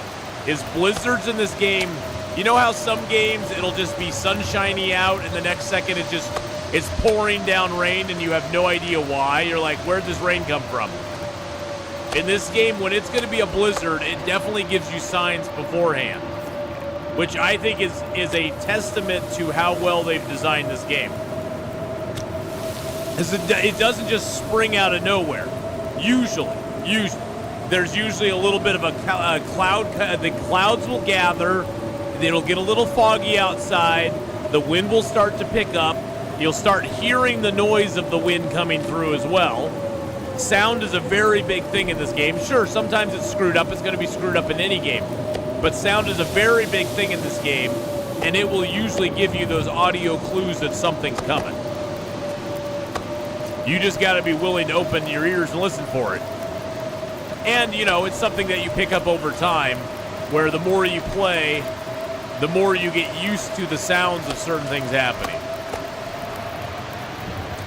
If you go out there and fart in the wind, it'll be halfway to Pleasant Valley in a split second. Yes, it will. Well, yeah, you have to get experience in reading the signs, which really you can only do by playing. It's not Goblin Fox. It's really not something you can teach anybody. You can only learn it really by experience. You can sort of tell people the things to look for, but generally most of the things are so they're so slight and so they're very subtle. They're very subtle hints that something's coming that you won't really notice them until you sort of start to look for those specific signs. You kind of learn what those are, and you'll be able to kind of tell when something's going to happen. The blizzard's coming. The game never disappoints. Well, And that's the other thing. You can sort of fudge it on the fact that a blizzard will eventually come. So if you say a blizzard's going to hit 9 out of 10 times, you're probably going to be right.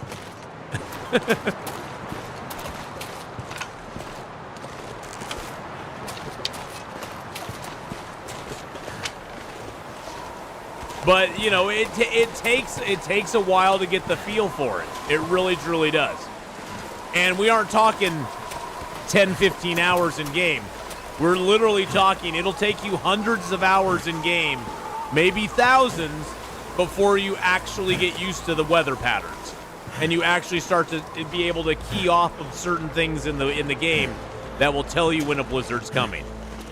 That's just the way it is. Let's eat this little piece of meat here. Oh, it was a full piece of meat. And I called it, I feel so bad, I called it a little piece of meat. It wasn't a little piece, it was a big piece. Weathering patterns, I couldn't hit a rabbit with a stone and gave up. Hey, you know what? Hitting rabbits with stones is not easy. Now, were you crouching when you tried to hit the rabbit with the stone? Because the crouching will help you get very, very close. You got to be very patient with it. If you crouch and you wait for the rabbit to come near you, it's a lot easier. A lot easier. Have I been in the hunting lodge? Oh yeah, we went up to the hunting lodge already.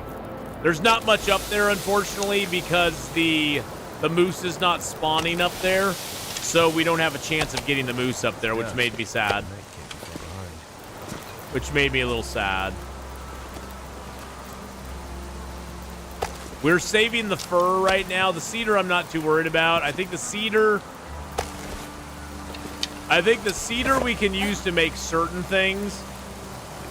Yeah, we could use it to make carved figures, a little bit of decorative art. To make like a display shelf, we need fir. Dressers are cedar. We already got the furniture bench made. Hide chairs and hide couches I've never really made because it takes deer to do them. And I've really never mounted any of my fish either. We're gonna make ourselves a bearskin bed though. Now the rustic storage box, I could make those, I suppose. I need more fur though, just to make the bearskin bed. It's gonna take what, 18 fur? 18 fur. I love Forsaken Airfield. I'm about to set up a base at Mindful Cabin. Hey, there you go, yeah. Hey, Donkey Punch, how you doing? I've heard the flock of crows flying overhead was an indication of change of weather. Well, they've explicitly come out and said that's not true. And I explicitly just have disagreed with them and said, yes, it is still true. You cannot stop making me believe that's true. And the way I pose it is, hey, if it's not true, then why, after I see the crows fly over me, is there always a change in weather? And it's not necessarily a bad change in weather. Sometimes it's a good change in weather. But there's always a change in weather. Bearskin bed for the win. Oh, we've got multiple bearskin beds set up throughout the world, Donkey. We got a bearskin bed in, we got one in Forlorn Muskeg. I believe we got one in Mystery Lake. I believe we have one in... Did we make one in Hush River Valley? I think we did. I think we might have. All right, take it. Have a good one. We'll see you later. Bye. Thanks for coming by. I think we had one in Hush River Valley as well, but I've made multiple bearskin beds in this run.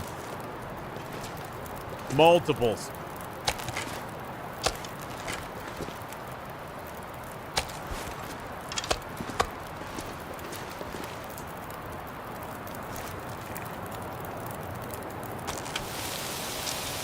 All right.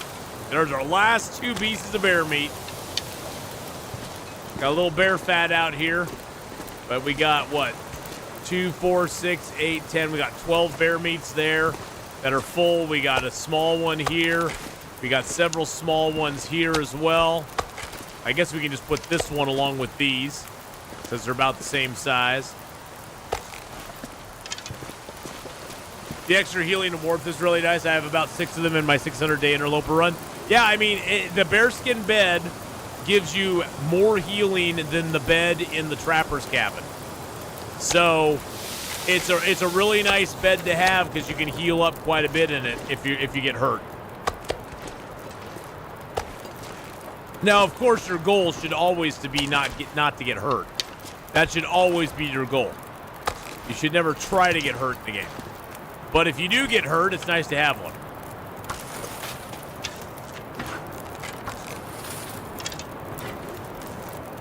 All right, let's get a little water going here. Nice, nice. There we go. Let's cook up this other mushroom tea that I have. Let's get these both cooked up, because why not? Got about 25 minutes there. I think we can do like half a liter of water. Yeah, perfect. And those should both be done. Done and done. We got an hour and 14 on the fire, too. I should close my eyes, but I don't want to. Because we got an hour and 14 on the fire. So I want to cook up a little more water. Let's just get a little. We'll never be sad about having too much water. Too much water is never a problem. Sometimes I've had 20, 30 liters of water just sitting around in a zone.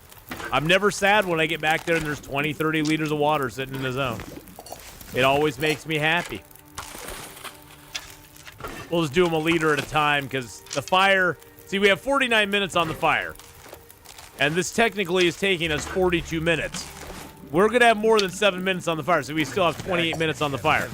Our fire is lasting twice as long as it usually does.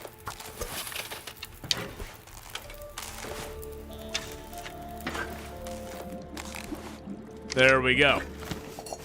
We were able to make another like 6 liters of water right there. And we are super duper heavy now. But we have 11 liters of water on us. Yes, you're never sad if you got a bunch of sticks laying around either, Rockabilly. Yeah, exactly. If you have a bunch of sticks lying around, you're never sad about that. You come back to a place and you're like, oh, I need to make a fire. Oh, I have 60 sticks sitting right here. And you're like, yes. You're never sad about it.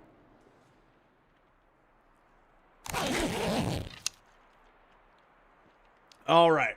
So I think our goal for today is drag a bunch of this crap back over to the farmstead, or not the farmstead, the maintenance yard. We'll eat some meat up here. I've got meat already over there, so I'm not going to worry about bringing the meat over right now. I think we're going to take our wood back over there and drop it off. And some water and drop it off as well. Actually, I might leave, I think I'll leave like 2 liters of water here, 3 liters of water here. There we go. We'll leave like 3 liters of water here. Leave the food here. We got some cedar and fir on us to drop off back at home. It's pretty cold out, which kind of makes sense. It's early morning.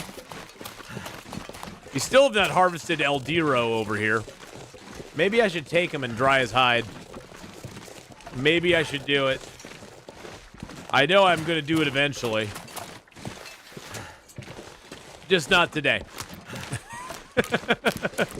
Just not right this second. Okay, we'll do it. Just not exactly this second. I need to look around and find some fur.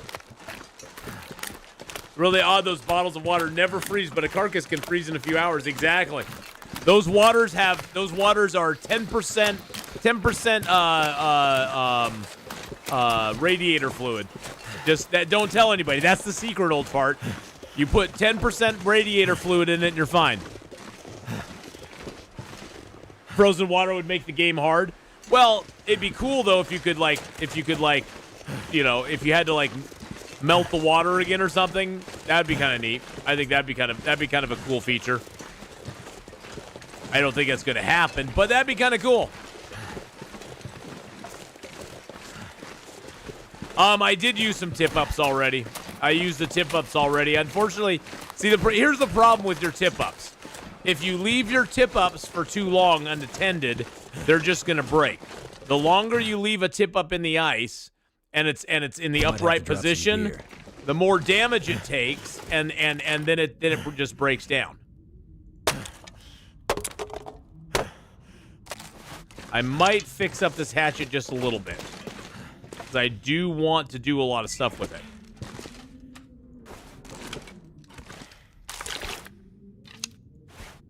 Can't wait to play Black Frost. That's gonna be fun. Yeah, I'm excited for it. I'm just hoping that they don't. I'm hoping, number one, that it doesn't suck, of course, but I'm hoping they don't rush it. I'm hoping they don't just put it out just to get it out. That would be very disappointing to me if they just like rushed it and put it out before it's ready. I would rather them take their time and do it right, but I know at some point, monetarily, they're going to need to release it because, you know, they've already had to lay some people off at the company because they aren't getting enough revenue. So they've already had to go through some layoffs. I don't want them to have to do more of that, which kind of sucks. All right, here we go. I'm going to grab the fur out. I'm going to leave the cedar in. We got 14 cedar in there now. And I'm going to drop the fur, like, right in here. We've got, what, 4 fur now? We need 18, so we need, what, 14 more fur? That's 5 more fur limbs that we have to chop down. Actually, I am going to take some cedar with me. We're going to use that for fuel to chop down the fur. And we got a little bit of reclaimed. Actually, you know what? No, I'm going to leave the cedar. We'll grab some more reclaimed wood. Let's grab our... Yeah, see, we have a 55 and 100% whetstone. So our whetstones are very, very scarce. How many days left for this zone? At least 25. I'll check here in a second once we get done sharpening stuff up. But I think it's at least like 25 days. Oh, my shoulders hurt. I slept on my shoulder wrong. God. It sucks so much getting old. I slept on my shoulder wrong last night, and my shoulder's just been kind of twingy all day long. Where it's like if I just sitting, it doesn't matter how I sit, the shoulder just kind of hurts a little bit. Don't get old, folks. Just trust me. Trust me on this one. If you can avoid it as much as you can, don't get old. It sucks. It doesn't get any better.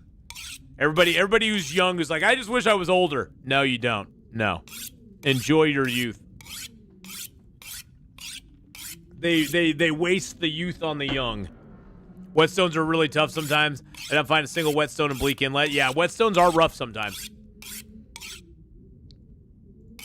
Are whetstones something you can get from the trader? There's so many things I don't know about the trader. I'm excited. That's one of the reasons I'm excited to do this run is we're gonna learn all about the trader later on too, because I've never really. Yeah, getting old sucks, but the alternative, yeah. Oh, see, that door is still there. That's what I'm running into. That door is still there. That's what I'm bumping around right now. That door's invisible now. Look, see, I bump into it right there. I can't go forward. See how it slides me off one side and slides me off the other side? What? That door is so annoying. That's so annoying. Can I get rid of this ladder? Is that something I can break down? No, I can't break down. I can break down the table. Oh, how many days? How many days left? We are at 23 days, so we got 27 days left in the zone. I can break the ladder down. Yes. Yes, please. Thank you.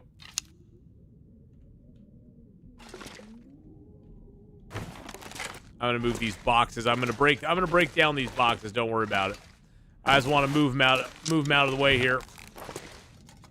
So I want to pack my fridge. I want to pack my fridge out here, right next to that. Put our fridge over there. I like it. I'm gonna move my tires here. I might need these tires. I might want to make a car later on or something. Actually, can I put them in the back of the truck? I can't put them in the back of the truck. I can put them over here by the truck though.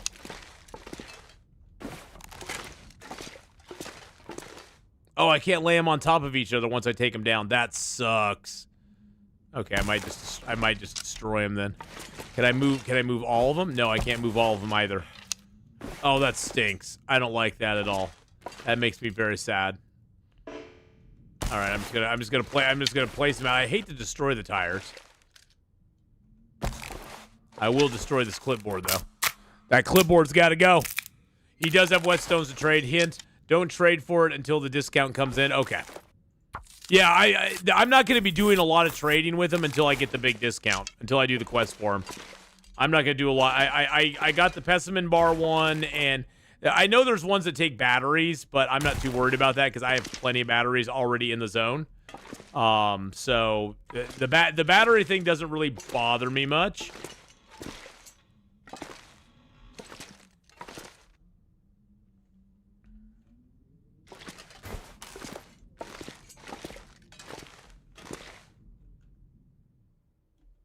There we go. Move our chair over here. There, see, we got a nice little setup out here now. We cleaned up the area a little bit. Got our fridge taken care of. I got this stupid chair here. I'm just gonna move it. Just gonna move you over here. You can be in the chair by the desk. See, that's where the interviewee. So the interviewer sits here. The interviewee sits there. Actually, you know what? No, the interviewer should have the better chair. The crappy chair. The wheeled chair goes at the desk.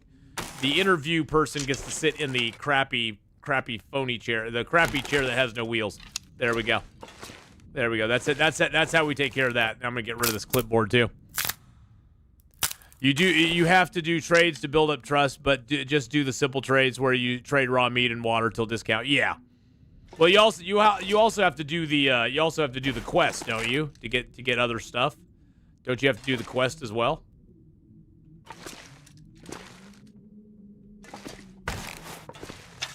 To get certain items unlocked.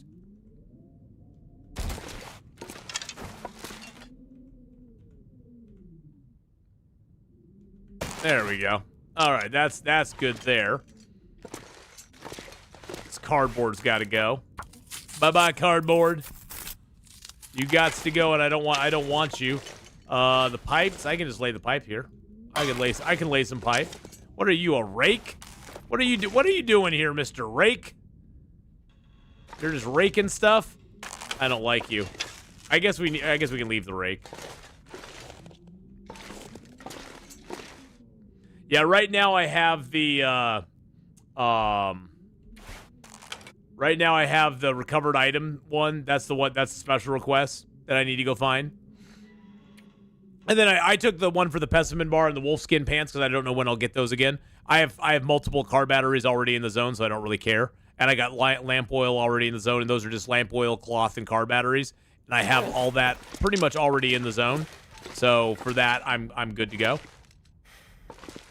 All right, we cleaned it up a little bit. A little bit of cleaning's gone on. Can I grab those? I cannot get those up there, can I?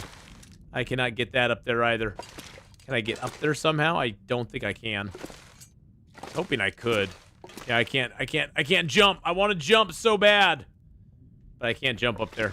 Can I move the time clock? I can move the time clock? Why would I want to move the time clock? Oh, that door's gonna just annoy me forever, isn't it? That time clock, that darn door is just gonna annoy me forever. All right, let's go see if we can find some fur. I think there was some fur in the yard. We need to eat some food first. Eat a little food.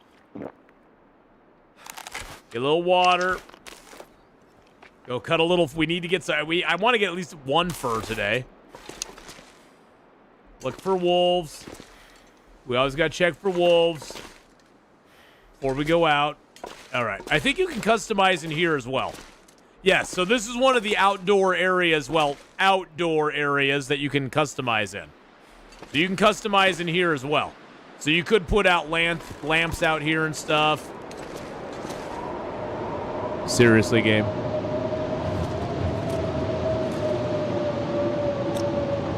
Seriously, game.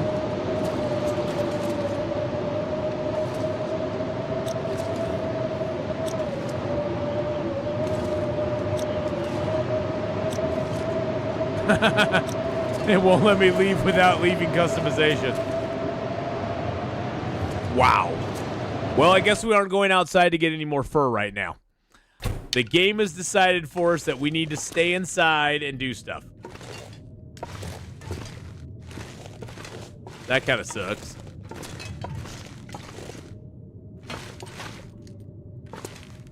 What do we got in here? We got a phone, a television, we got this trash can, got a clipboard there. Just seeing if there's anything else we can stand the barrel up, I guess. I could take these boxes out. Can I get that top one? I can. I can. I can take that with my hands, too. Nice. This just gets us some reclaimed wood, which we can use for fires. And also uses up some time, which is always good. All right, we got those. Keep the lamp. We found Jerry's cans. I did not think we were gonna find Jerry's cans here. I'm gonna put you on there. There you go. You can sit. You can sit right on there. And that barrel there can sit up here too.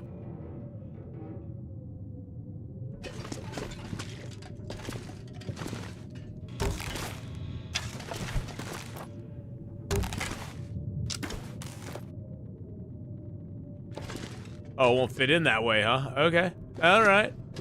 You can fit it that way. There we go. Okay, let's put this barrel on it as well. There you go. Get our 3 barrels all lined up there. Now, this pallet I could take down with my hatchet. 29 minutes, not too bad. I'm going to leave that pallet there for right now. I could take that crate. I don't really feel like it at the moment. Here's another plank we can take. We'll break all these planks down because they're just kind of in the way. Now, we could break the plank here as well. Yeah, we can't break these down. I can break that plank down as well. Now, we already took down the stuff that was up here. Got several crates here. I'm just going to take that crate with my hands. Oh, shoot. And then we just got to find our way back. We'll turn on our X-ray vision. There we go.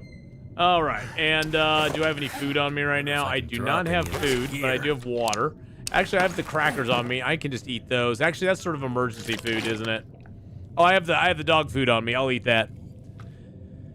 Did I get the Canadian flag from above? I don't think I did. We'll have to go look at that in the morning because I don't think I did get that.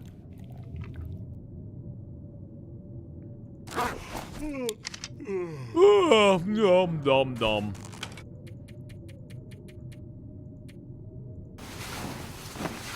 Yeah, and then a storm came up. I was gonna go get more fur, and the storm was like, no. No.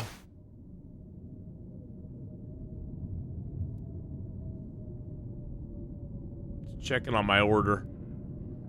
Is it gonna go out today? It's almost shipped. Okay. It's almost shipped. I should have grabbed my lantern already. I should have grabbed that when I came back in here last night. That was my fault. So, which Canadian flag is it?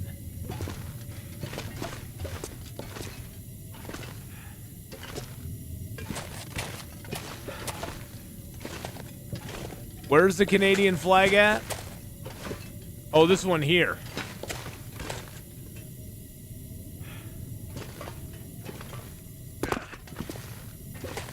Can you sort of jump and get it? Or do you have to go up this little ramp and get it?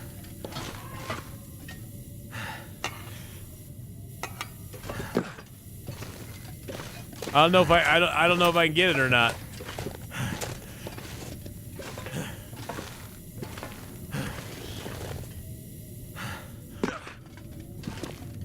Or do you have to get up on the rail to get it?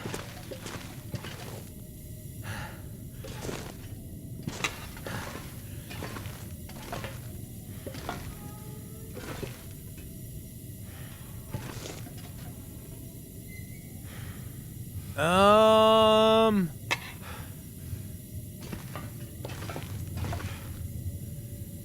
can't seem to get it there. Is there a specific spot you have to go to? You have to build a ramp. Oh, okay, I see. Okay, I gotcha. Gotta build a ramp over to it. Maybe this plank can do that. He doesn't seem so crazy right now.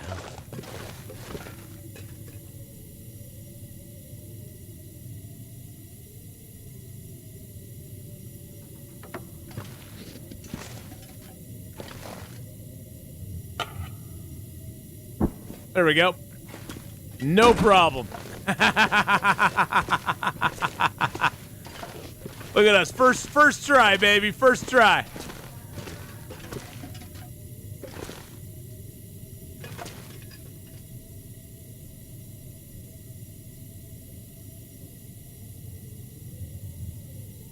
Now he's got to find a spot that he can actually go. I saw a spot there for a second.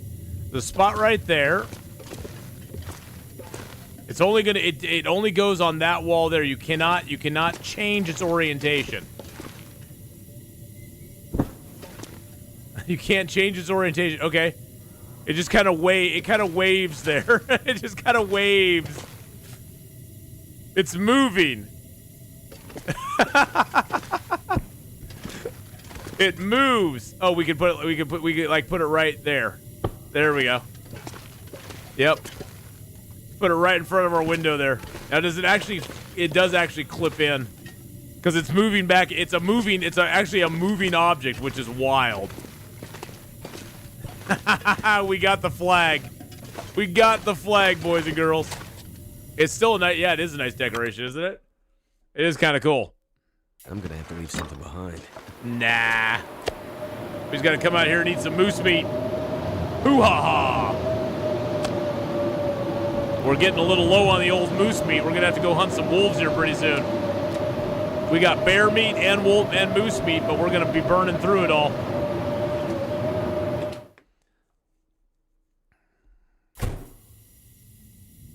So yeah, this one plank, all you have to do is bring a plank up here and lay it down that way, and then you can just crawl out on here and grab it.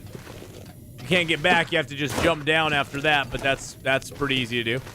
It is a little windy in here, so you know that's something to take into account. But it's a beautiful flag. It's a Canadian flag. So you also have this flag here, so we got that Canadian flag too.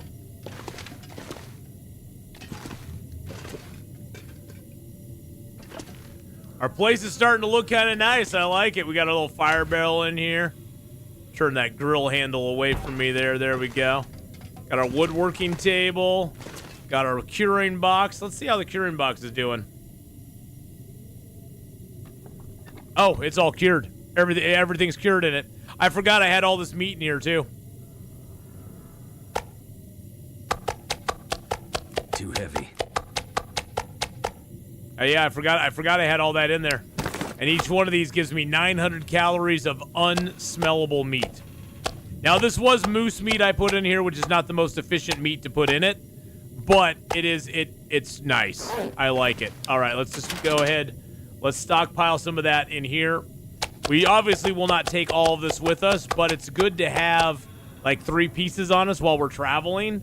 Or, you know, 2 pieces on us while we're out and about, because then we can just eat and it doesn't cause any smell. And then also gives us 4.5 kilos of meat to put in there. What's the meat curing box got in it now? It's got 5.97 kilos of salt in it. I don't want to put all this salt in it, though. I'm just going to hold off. We're just going to hold off on it.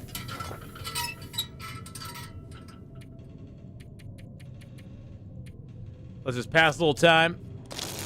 Yeah, it's great for traveling because it's got no smell. Now, I will say, one thing a lot of people don't like take into account is there is sometimes an advantage to having smell on you.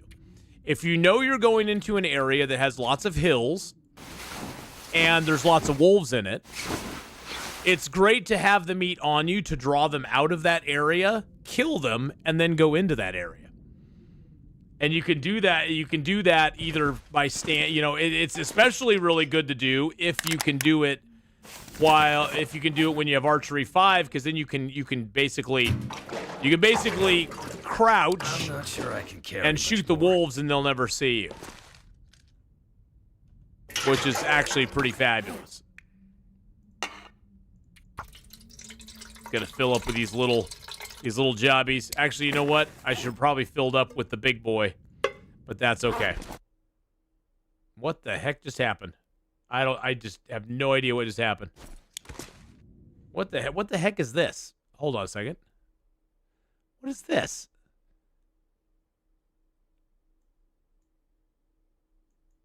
Some Steam thing?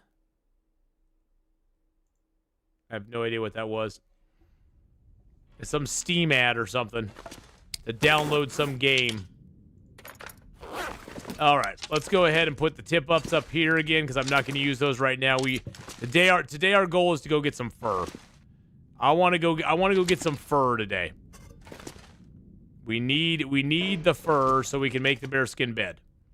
I'm not going to be happy till we have it. I do need to grab a couple liters of water. Actually, just 1 liter of water's fine. Yeah, Steam advertisements. Yeah, they're doing that now.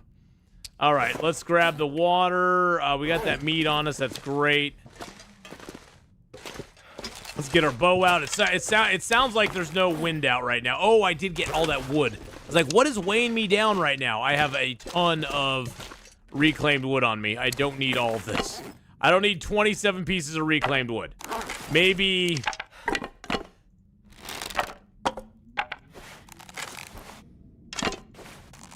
maybe 8?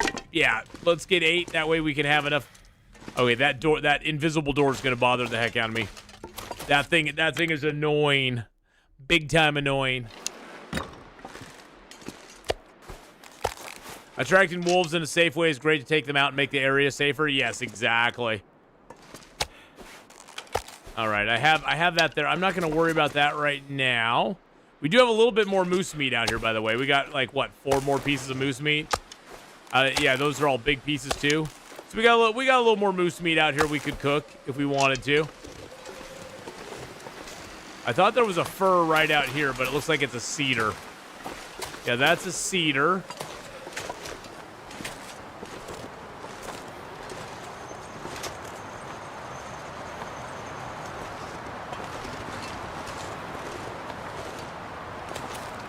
That's another cedar over there. Oh, hey, look, there's a fuse in here. I missed that fuse before. Cedar right there.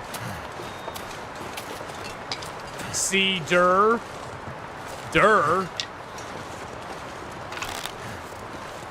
All right, we'll go up the hill here. I think there'll be some fir. Yeah, those are cedars down there too. I think there might be some fir up the hill here. Up where the body's close to.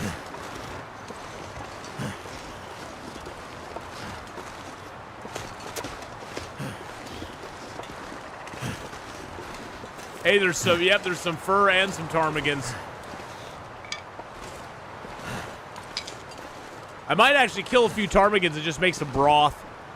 I think it's a good idea. Make a little bit of broth for ourselves.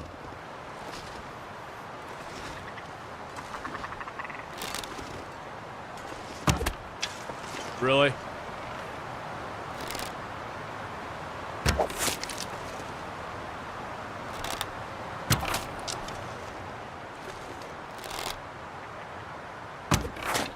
Got him. All right. I'm just going to leave the ptarmigans for right now. This will come in handy. Put the ptarmigan corpses all next to each other for the moment.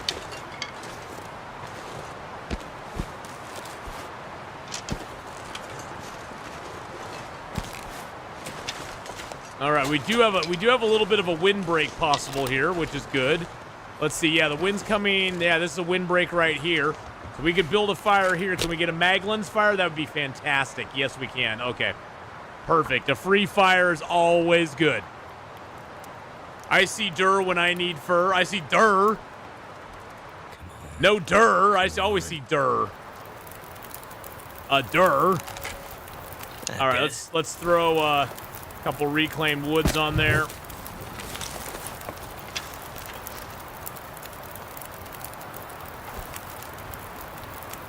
I can use my hacksaw. Let's use that instead. Oh, I'm still getting cold. Now I'm getting warm. Okay. Now I started getting warm. I was like, wait, now I'm getting cold. No, I'm getting warm. No, I'm getting cold. You know what we'll do? We'll harvest these. We got a fire here. We might as well grab the meat off these guys because that's all I want. I don't need the feathers. I got a lot of feathers. Actually, I'm not sure if I have a lot of feathers. We might need to go check and see if we have feathers. I need like 16 feathers to make the bearskin bed.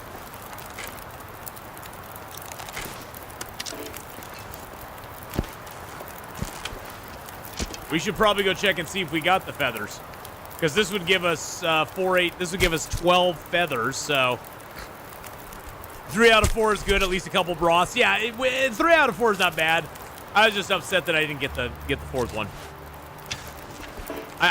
They're kind of like Pokemon. I want to catch them all. I want to catch all the Pokemons. Yeah, we'll get like 2 broths, I think, maybe 3. If we're lucky. It just depends on how big they are. I don't have salt with me anyway, so.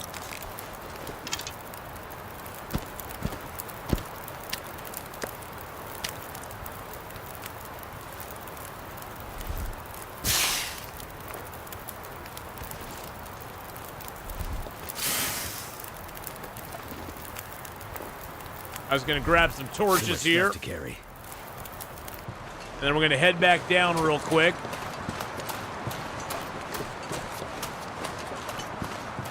And that way we can drop this stuff off. And I can also check on my feathers. I think I have quite a few feathers, but if I don't, that's fine. That's like another 6 hours of time we can use up just harvesting feathers off birds. Well, it takes 16 feathers to make the bearskin bed. And I'm going to cook up... Oh, God, you got to be kidding me. I made it all the way down here with my torch out, and then it decided no.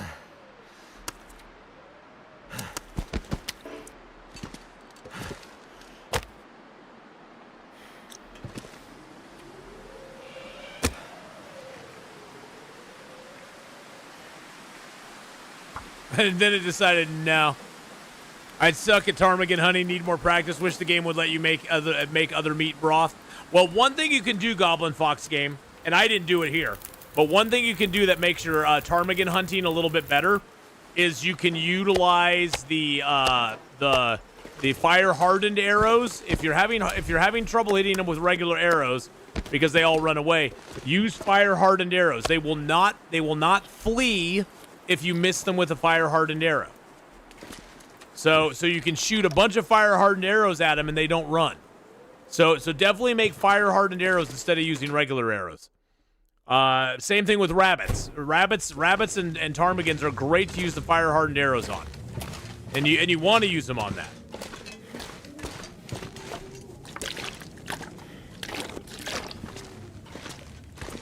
All right, let's go ahead and get a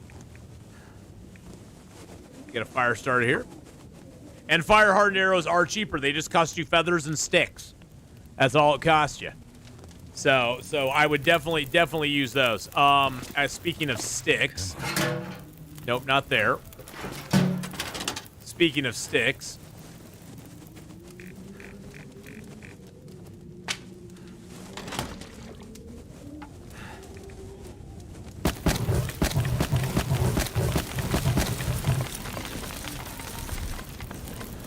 There we go. Let's see how many feathers I have in here. I've got 21, so I have enough to make a bed, but then that only leaves me 10 in my inventory. So I have 31.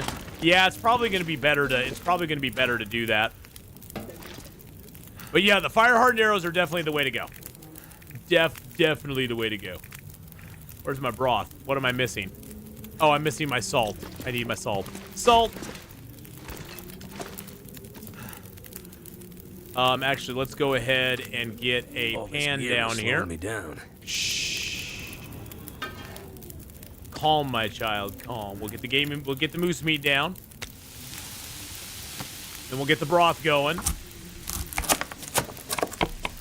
Speaking of sticks, I'm going to use it. I'm going to use my lips on it. Going to make some lipstick. Ayo.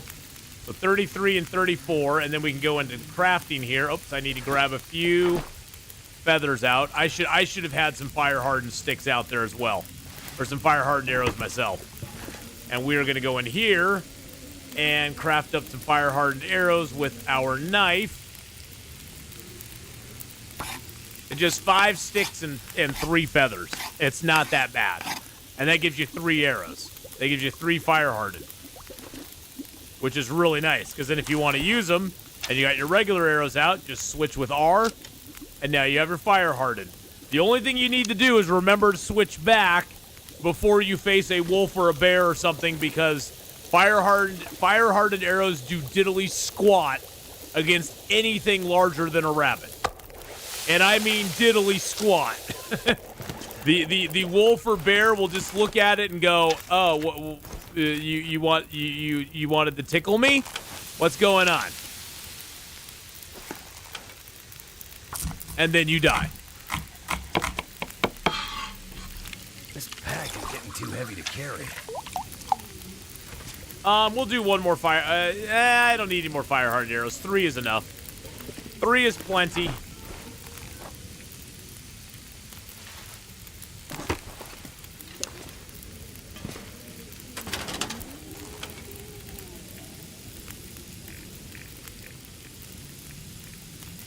Throw those back in there.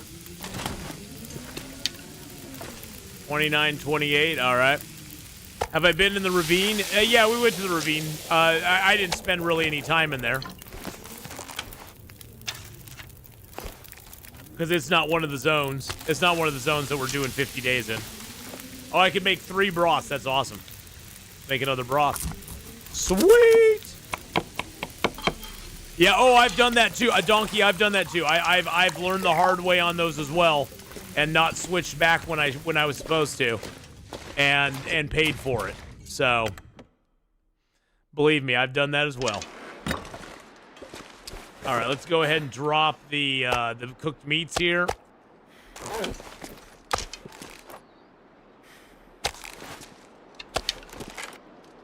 Might as well cook up this deer meat too. I'm not going to use it for anything else. And then the broth, we can put that on our shelf. Let's put that on the shelf. The broth is another great thing to take from zone to zone because it doesn't smell. There's no smell from the broth. You can heat the broth up even and drink it and have a nice drinky poo. I'm actually going to eat my ruined rabbit pie because I'm not going to use it for anything else. So we might as well use it for the food that it is right now. There we go. The ravine of bro. Oh yeah. We already went down there. Yeah, we went down there and stayed there, as a matter of fact.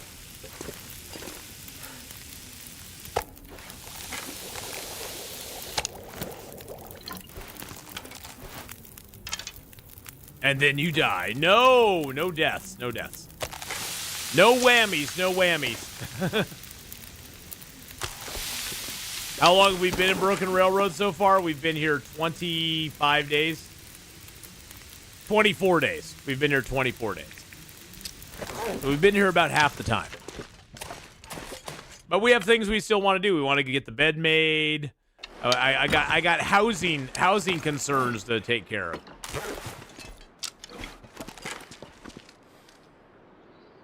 And we're building up our larder. For this zone, 50 days is a lot, yes. For most zones, 50 days is not enough. Especially in the beginning of the game. Especially in our early days, 50 days was barely enough time to get around and do anything. 50 days is enough time to explore and stuff in a lot of the zones, but early game, it's really painful. It is painful early game. All right, let's get the ptarmigan here. It's got a little baby piece. A little baby piece that literally instantly cooked. It was an insta-cook. We got 6 minutes left on the fire. That's beautiful. Let's get a torch out. Let's get one of our crappiest torches out. Okay, medium torch. Which regions need more than 30 days to explore? It's not so much exploring, it's just that you want to do things in the zone. Like Pleasant Valley, 50 days. 50 days towards the end, we were getting a little overwhelmed with time. But like Coastal Highway, we had lots of stuff we wanted to do in Coastal Highway. And I was sort of sad when we had to leave Coastal Highway. Most of the zones are like that, though. I get kind of sad when we get ready to leave.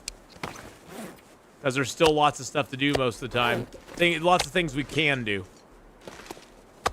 Lots of plans.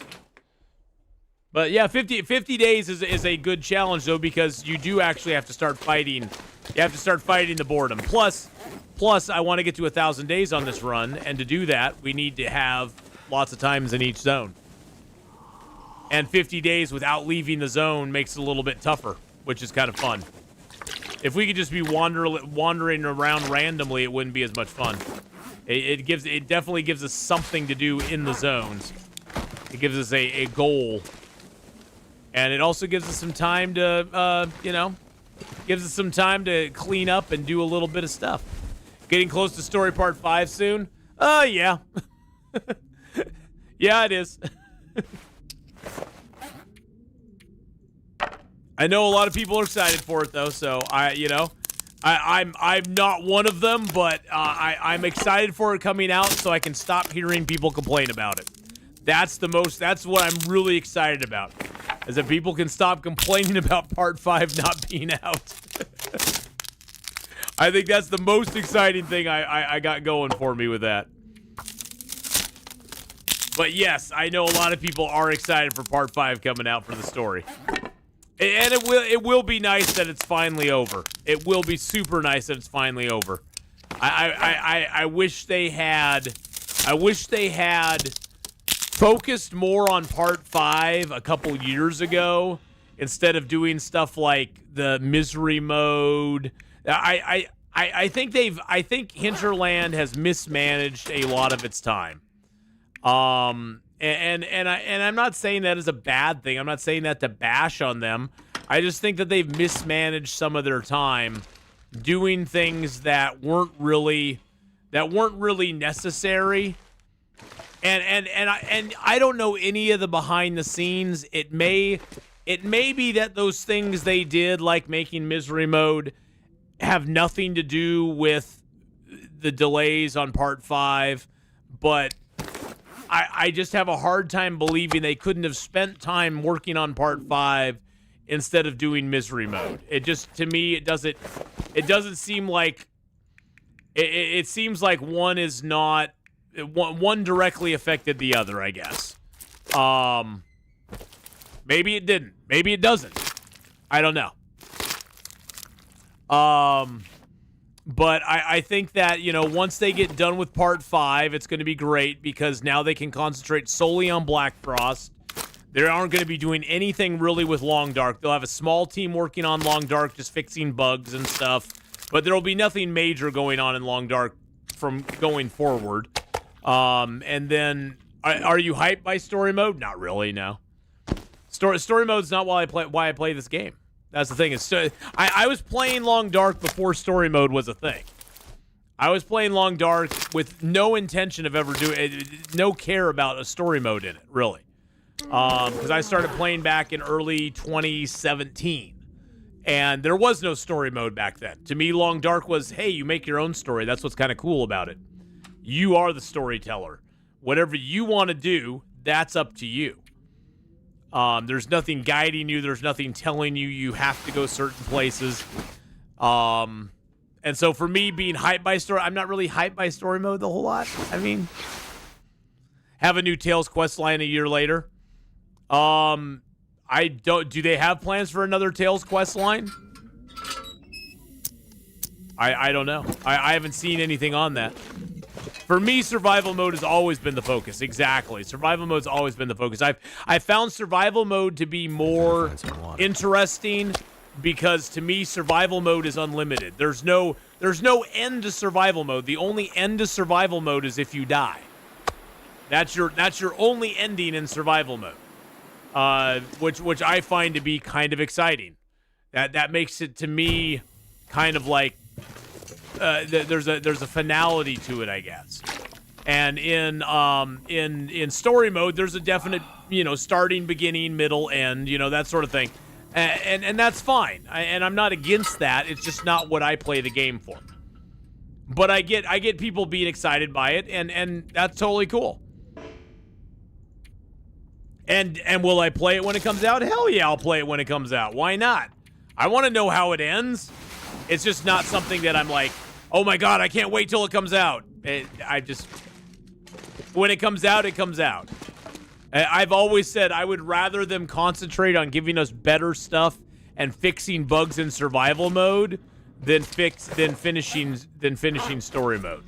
To me, them making survival mode the best thing they can possibly do, or the best thing that it can be, making it awesome, to me is more important than finishing up the story mode. Just because survival mode, to me, is where the game's at. But as I've always said, as long as you're playing the Long Dark, whether it's the survival mode, the story mode, the challenges, a custom mode, whatever it is, as long as you're playing the Long Dark, you're doing it right. The only wrong way to play the Long Dark is not play the Long Dark. So as long as you're playing the Long Dark, you're tops in my book. So number one enemy in survival mode, Loper, the wolves. Yeah, the wolves are a pain. The wolves are a pain. They're manageable, but they are a pain. They are rather a pain. I'm going to leave some of my arrows here. I'm carrying 28 arrows with me, and I do not need that many arrows. I can't put arrows in there. I can't put arrows in there either. Can I put some arrows in here? I can put some arrows in here. I really enjoyed Tales on survival mode. Having a mini history of Great Bear is a nice touch. Yeah, see, and that's the thing is I like how they integrated some of the I like how they integrated Tales into the game. I think that was a really good idea to integrate Tales into the game that way. I think it's creative. I think it adds to the game, even to survival mode, because if you don't want to do it, you don't have to. If you don't want to do the Tales, you don't have to do the Tales. The only wrong way to play Long Dark is to play 7 Days to Die. No, 7 Days to Die is completely different. But yeah, I mean, that's the thing is like the Tales just add a little bit to it. And I think that's really great. I think the Tales were a great addition to the game. Did they release them in a good way? Not really. I think their release of the Tales could have been done a little bit better. Oh, I need to leave the fur here as well. I'm just going to drop it out here instead of zoning back in. I think they could have handled the release of the Tales a little bit better. But then again, it was their first time ever doing like a DLC type thing, and I think it was just a little. It was more just the communication on it was bad. Because when people hear DLC, they think a completed project that's already done. And that's not really what the Tales DLC was. The Tales DLC was more of a season pass type thing, where you pay a price and you are going to get certain things spread out over a larger amount of time. Where when most people hear DLC, they think of a completed, ready-to-go product that they can plug in and play right away.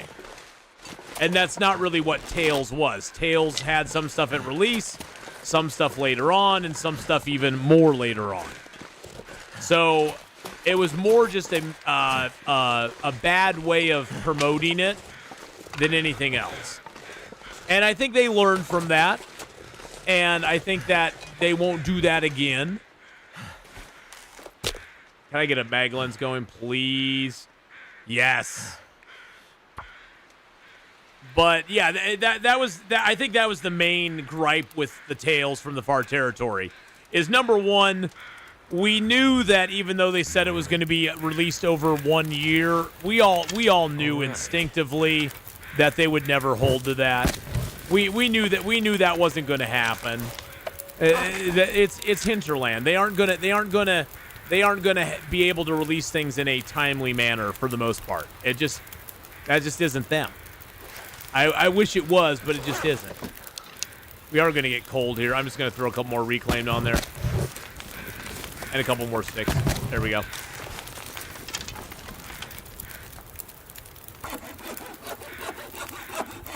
I'm looking for a great game to play similar to Long Dark, but hard to find these types. Long Dark is one of a kind. Yeah, Long Dark is very unique, and finding a game like Long Dark is going to be very, very difficult because there really is nothing comparable to it. And believe me, I've played a ton of survival games. Long Dark stands out as a very unique game in all of it. There's really nothing like the Long Dark. The Long Dark is one of the most pure survival games that it's you versus nature. And I think one of the reasons it is that way, and I'm sort of glad they've never brought it in, is that the Long Dark has no multiplayer feature. Doesn't even have a co-op feature. And I know as badly as people want that, it would fundamentally change the game. It would fundamentally become a different game if it had that. And that's one of the reasons I don't want them to do it. Because it would fundamentally change the game completely.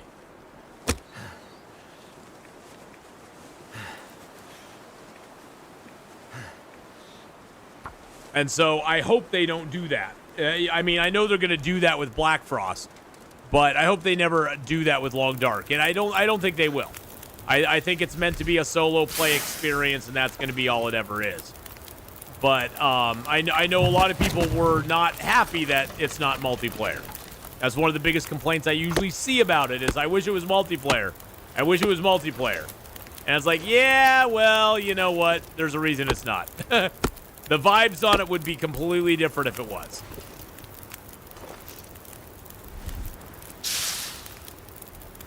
Well, Black Frost is definitely going to have some different mechanics in it. And I've said all along... Oh, there's a fur right there. I've said all along that I think a lot of the mechanics in Long Dark that they've been trying out and kind of adding in over time, I think a lot of those are going to be mechanics that they try to add into Black Frost, like the trader, like the whole quest thing. I think the quests are going to be something that we're going to see in there. Yeah, how would passing time or sleeping work in multiplayer? I mean, sleeping is kind of an easy one because they do that in other games pretty well. Sleeping in other games is done pretty decently most of the time, where you just all have to sleep at the same time, basically.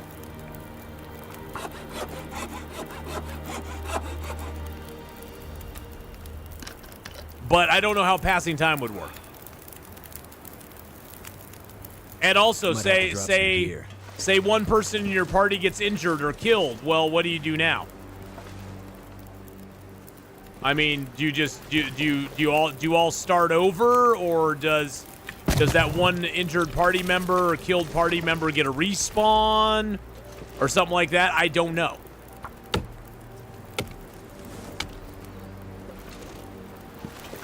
Well, that went pretty well.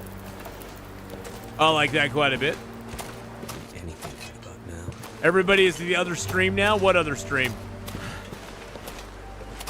Oh, it's on YouTube. Yeah, most people are talking on YouTube. There's a bunch of YouTube talk going on. Whoa, hold on a second. But yeah, passing time in multiplayer does seem like it wouldn't work very well.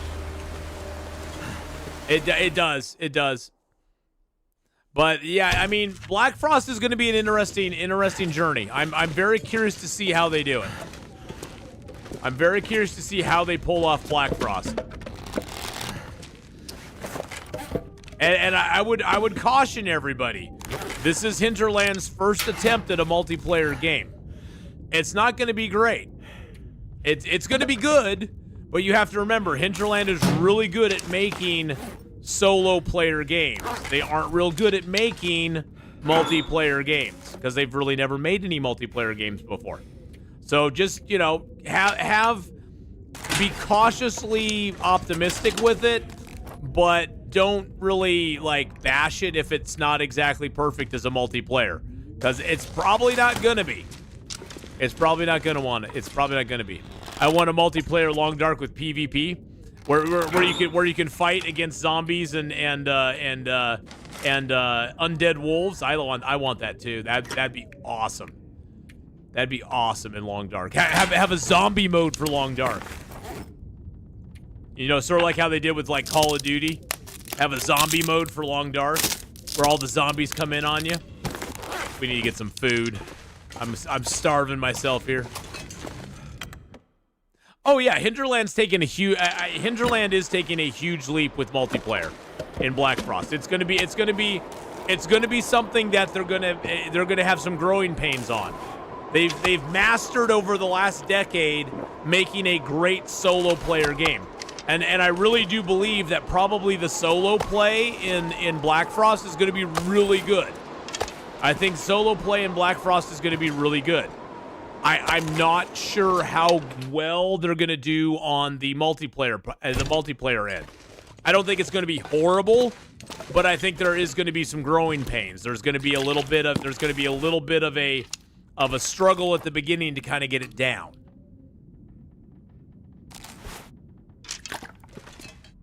And that's fine. I mean, you know, that's something they have to figure out. Drop any of this gear. All right, so we have how much fur now? We got 16. We need literally two more fur. We need 2 more fur for the bed. Not the rustic bed. I don't care about the rustic bed. For the bear hide bed. We need 2 more fur for the bear hide bed. Then we got the guts and the hide already. We got the woodworking tools. We're all set as far as that goes. Actually, I want to bring the woodworking tools over here. I don't like them sitting all the way over there. I'm gonna take the stump remover, put it down over there. Move the bedroll over just a little bit. Put my salt up on top of the cabinet here. Get my woodworking tools and put them on there. Now, I could put the woodworking tools on the woodworking table, but I have heard rumors that sometimes they will disappear if you do that. I've heard rumors. I don't know if it's true or not, but I'm not willing to risk it since woodworking tools, there's only 2 of them in the game. And although the next one is spawning, I think woodworking tools spawn in Forsaken Airfield, don't they? Will there be some common maps in Black Frost and Long Dark 1? I don't think so, no. I think Black Frost is a completely new venture on their part. I don't think it's going to have any real similarities to the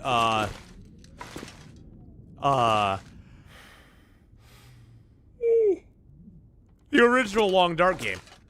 Let's go out back and see if we can find 1 more fur to cut down. That's all we need. There's a fur right there. And it's 1 arrow down temps, we're taking it. And we're good. We got our fur, boys and girls. We got the fur. But yeah, Pate, I don't think there's going to be any similar maps or anything like that. I don't think so. I mean, and I may be wrong, but my assumption is there's probably not going to be.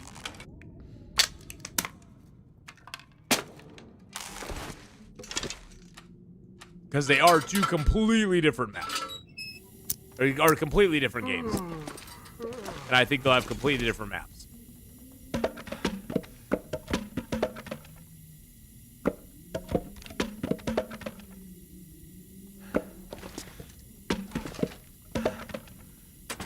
And we need 4 guts. I can barely walk. And our bear hide. Gear. There we go. Well, you don't need to walk because we're going to be constructing things tomorrow. Actually, we need to probably get some food tomorrow too, huh? Yeah, we probably do. So I probably need to drop the fur here. We'll need to run out and get some food. I do have a little bit more yew to put in there, and I got a little bit of cedar to put in here. There we go. I got a few more sticks to lay down in here. Oh, I only got 3. Okay, I'll just leave the 3 on me. Why not? Grab my fuel. So we can lantern up.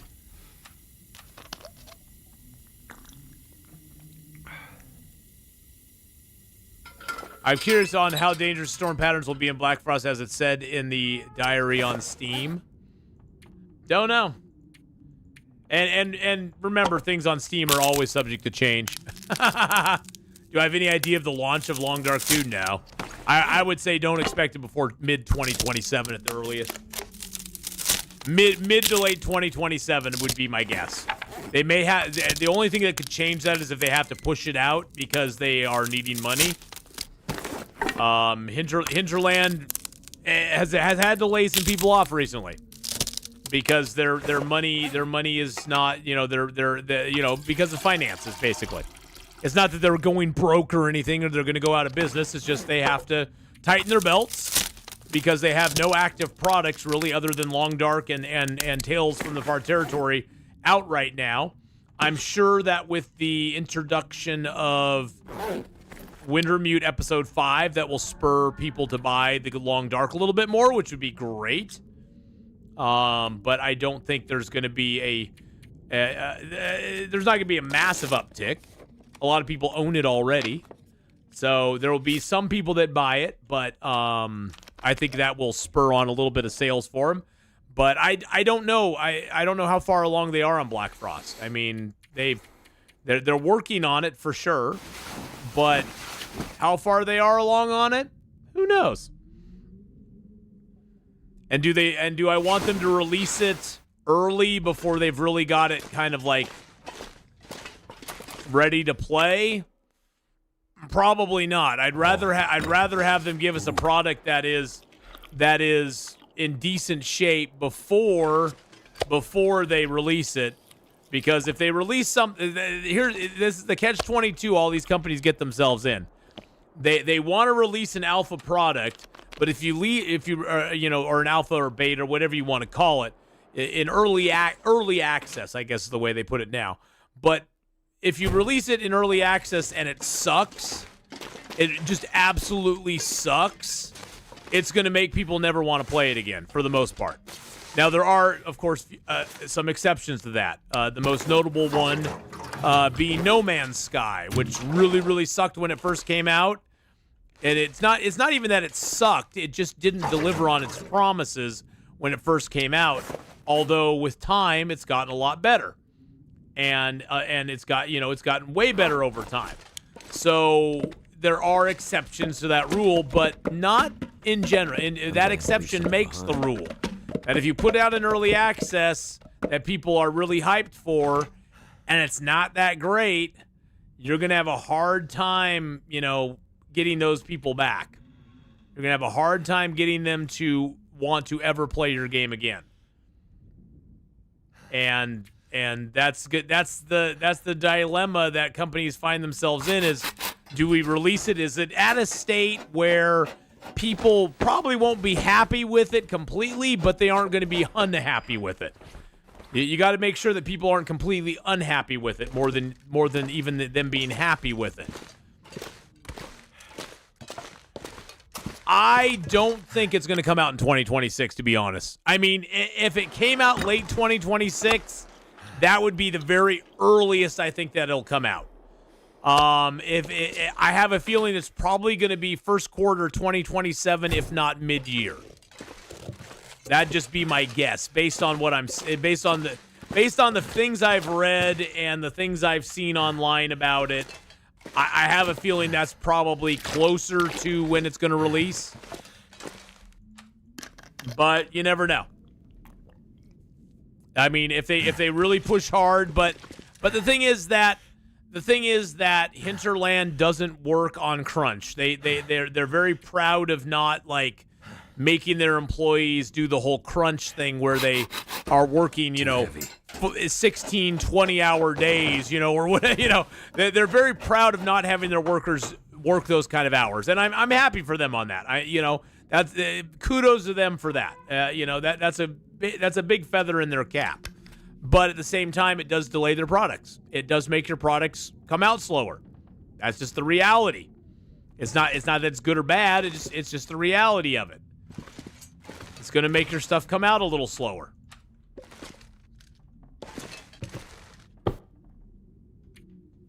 I say taking their time with Black Frost. No need to rush too fast. Work on as much, troubleshoot everything, improve mechanics. Yeah, and I say that too, Fishman. There is a There is a counter to that, though, that they can't take too much time with it.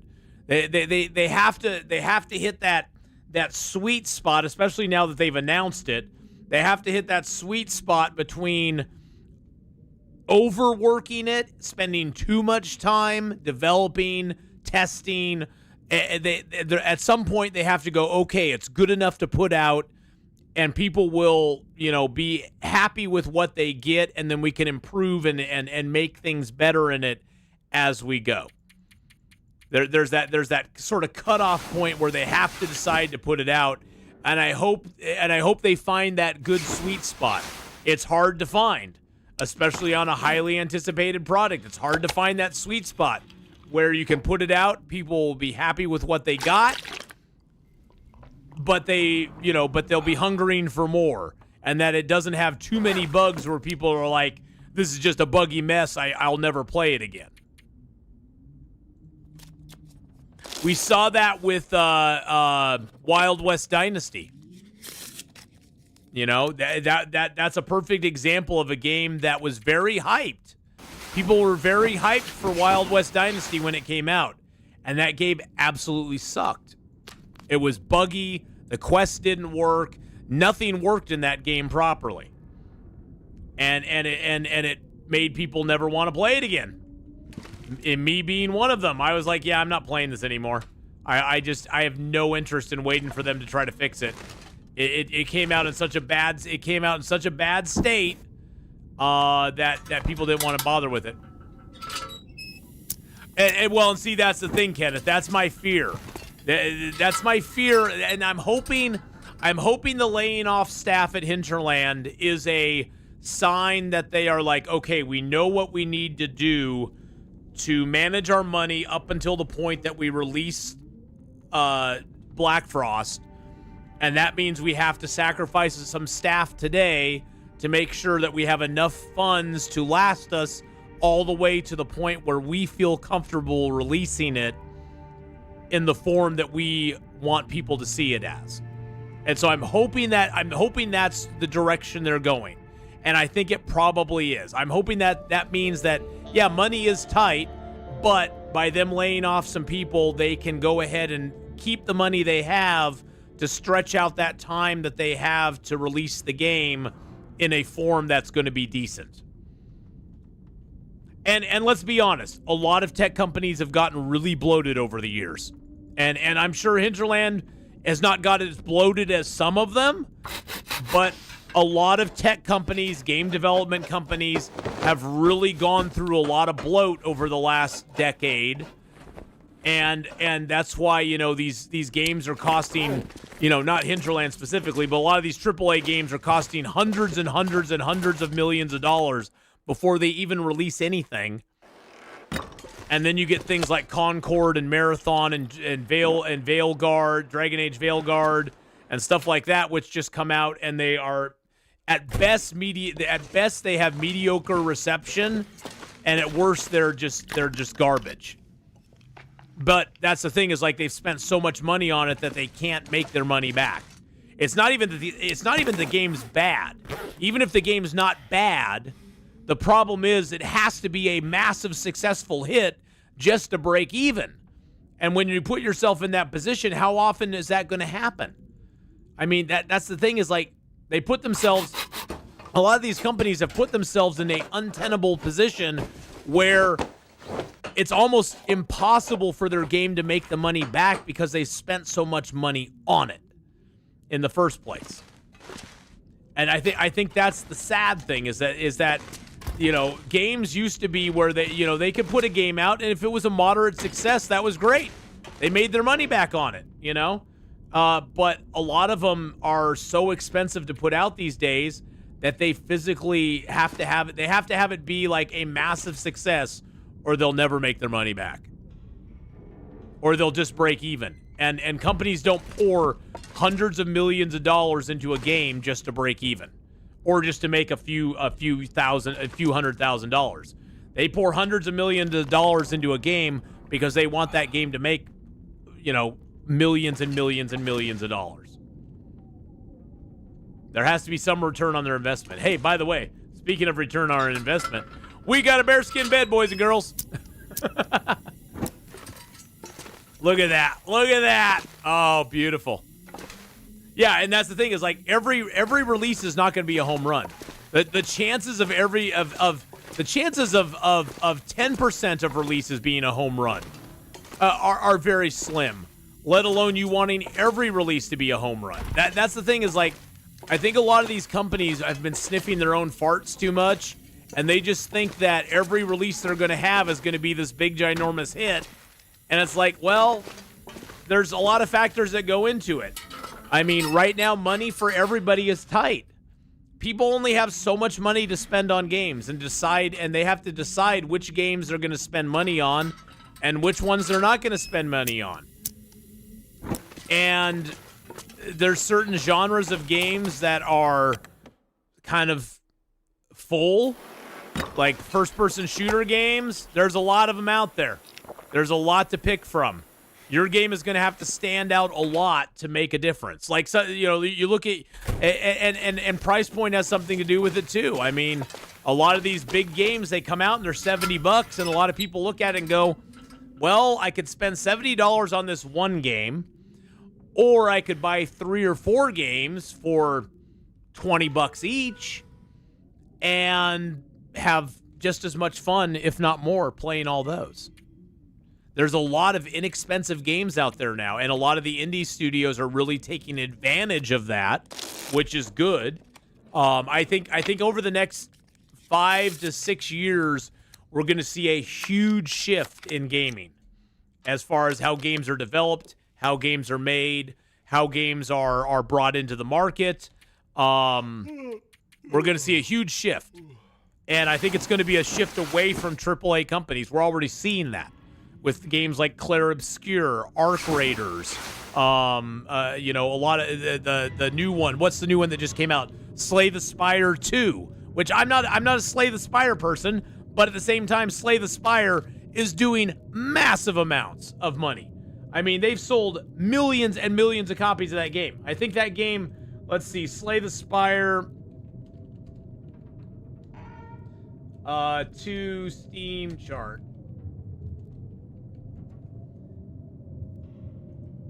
Yeah, Slay the Spire 2, right now, currently, at this moment, has 224,000 people playing it, with their all-time peak being over 500,000 players at a time playing it 4 days ago.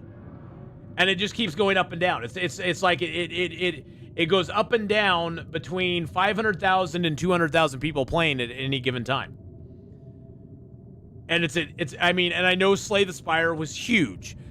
You know, the first one was a big game. A lot of people really liked it, and I'm sure that helped spur the sales of the second one. But believe me, if the second one was a hot pile of garbage, there wouldn't be 200,000 people playing the dang thing. There'd be a lot less people playing it. And I think Slay the Spire is what, like $25 or something like that? It's $25 for Slay the Spire 2. And Slay the Spire 1 is only $6. $6.25. So, you know, it's one of those things where games come out like that people are like, that people can get literally thousands and thousands of hours out of. And then just for comparison, you know, the one that's struggling right now is Marathon. Marathon came out. It's got very positive reviews, 16,000 reviews, very positive. It's a $40 game. But it's also a live service looter shooter. And right now Marathon is going at 44,000 people playing it and 88,000 peak for a live service game where they're intending to see, and that's the difference too, is Slay the Spire is making its money on selling the game, and that's it. They sell the game and they made their money. They make their money. Then they did like zero marketing for that game other than I think they put a couple trailers out on YouTube saying, hey, our game's coming out. Come play it. They did a couple trailers and they've done very little marketing for it. So basically the $25 they're able to make on that game, other than their split with Steam, is going to them. Marathon selling for $40. It's a live service game. They're depending on people to make, in any live service game, they are depending on people to make a in-app purchase. They are depending on those in-app purchases to make money back on that game. And how many millions of dollars did they spend on marketing Marathon? I've seen ads for Marathon everywhere. There's been tons of ads for Marathon all over the place. They've spent hundreds of millions probably promoting that game. And they're selling it for $40. They probably will make back their promotion money in selling the game, but then they're depending on in-app purchases for making more money on the game. And how many in-app purchases are you going to make when there's only 44,000 people playing it currently with a peak of 88,000, and they've sold maybe a couple million copies? I don't know. It's hard to say. I mean, and I think it's a good comparison because both of those games have pretty decent reviews. I mean, Marathon's sitting at 87% positive. Slay the Spire's, of course, at like 98% positive, but they're both in positive reviews. It's just a difference in gaming. And I think a lot of companies are going to, it's going to take some companies a long time to right the ship and figure out, hey, if we make a game where we sell the game to the people and we aren't asking them for more money down the road, other than maybe a DLC, we'll probably do pretty good. Everybody, see, the thing with live service games is all of them want to have the next, they all want the next GTA game. They all want the next big live service game that they can make billions of dollars selling skins. And yes, I see their reason for wanting that business model, but at the same time, those are going to be a hit that's going to happen very, very, very infrequently. They will hit, and when they hit big. But when they don't hit, you lose all your money. You're basically taking your money and putting it all on black on the roulette wheel, spinning the wheel, and you don't even have a 50% chance of landing on black. There's like black, red, pink, purple, blue, and green on the wheel. And so you don't even have a 50% chance of hitting it. You have maybe a 10% chance of hitting. And you're putting all your money on it. And you look at games like Clair Obscur, you look at games like Slay the Spire 2, you look at games like Arc Raider, you look at games that actually, Baldur's Gate 3, all these games have one thing in common. They've sold you a game. They sold you a game that you could play and that you could love and enjoy, and didn't try to sell you a bazillion in-game microtransactions. Yeah, and that's the thing too, Kenneth. When people are paying $5 a gallon for home heating oil, paying for a game is far down the list, and a lot of people are tight on money right now. I'm tight on money. Everybody's tight on money. And when you're tight on money and you're the gaming stuff kind of goes to the background, or you may be like, well, I'll buy one game or I'll buy 2 games, but I'm not going to buy 15 games like I have in years previous. Or I'll wait for a Steam sale and buy 3 or 4 games then and just call it good. I love having the bear hide rug at the end of the bear hide bed. That's so nice.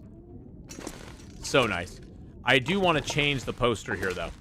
I don't want the bulletin board there anymore. Put the bulletin board over there. I want to have my poster back over my bed. Can I put it over the bed? Oh, I can't put it over the bed? Really? I can put it there, but I can't put it there. Actually, you know what I could probably do? I could probably move the bed out a little bit. Put the poster behind it. And then inch the bed back to where it'll fit. It just can't be as close to the wall.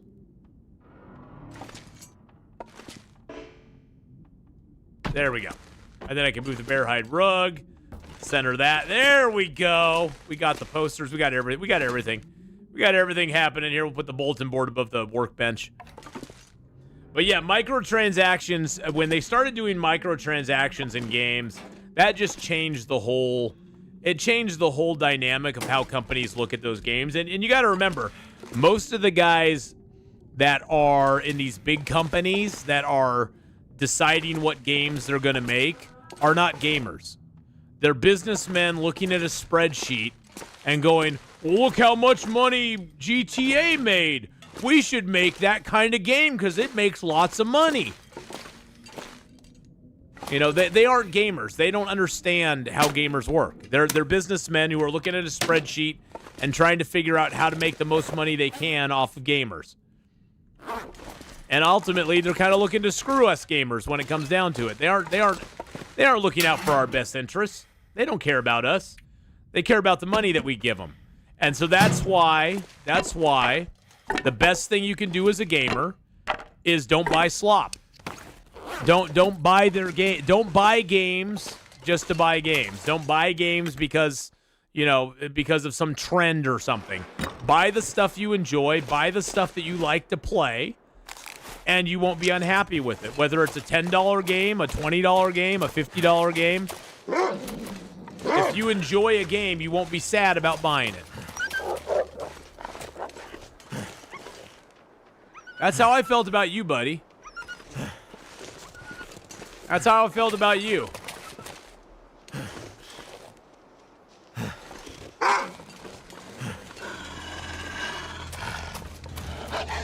I knew there was another wolfie back here. I just knew it. We'll go in here and we'll snipe him. He's still gonna come because we got meat on us. We're gonna snipe him though from the window. Come on, right here. I need some more food. There we go. Snipey. Here comes some more wolves. We got more coming in. We got more wolves coming in.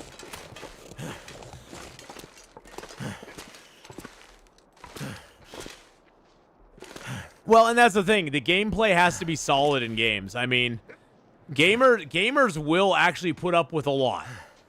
We will put up with early access stuff. We will put up with stuff that's not polished. See, and I think the whole gaming thing, the whole thing too that it's kind of frustrating about games these days is they worry so much about how the game looks, the polish on the game, and they want the game to be all polished and they want it to look the best it possibly can with the most realistic graphics it can have. And it's like, that's not realistic. Okay, why are you walking that way, buddy? I need you to walk this way. Yeah, I need you to come over here. There you go. There you go. Now you're coming the right way. Yeah, keep coming. Keep coming. Here you go. Here you go. Keep coming. There you go. Keep walking. Keep walking. Walk ease. Walk ease. There we go.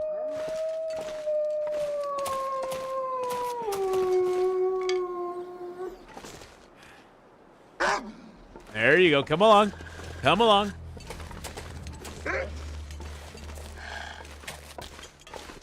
And I think also the biggest thing that's happened to games over the last probably 15, 20 years is gaming has become very corporate. Gaming used to be a niche. It used to be a thing that was very fringe. It wasn't mainstream. It was fringe. It really was. Gamers were fringe. It was fringe.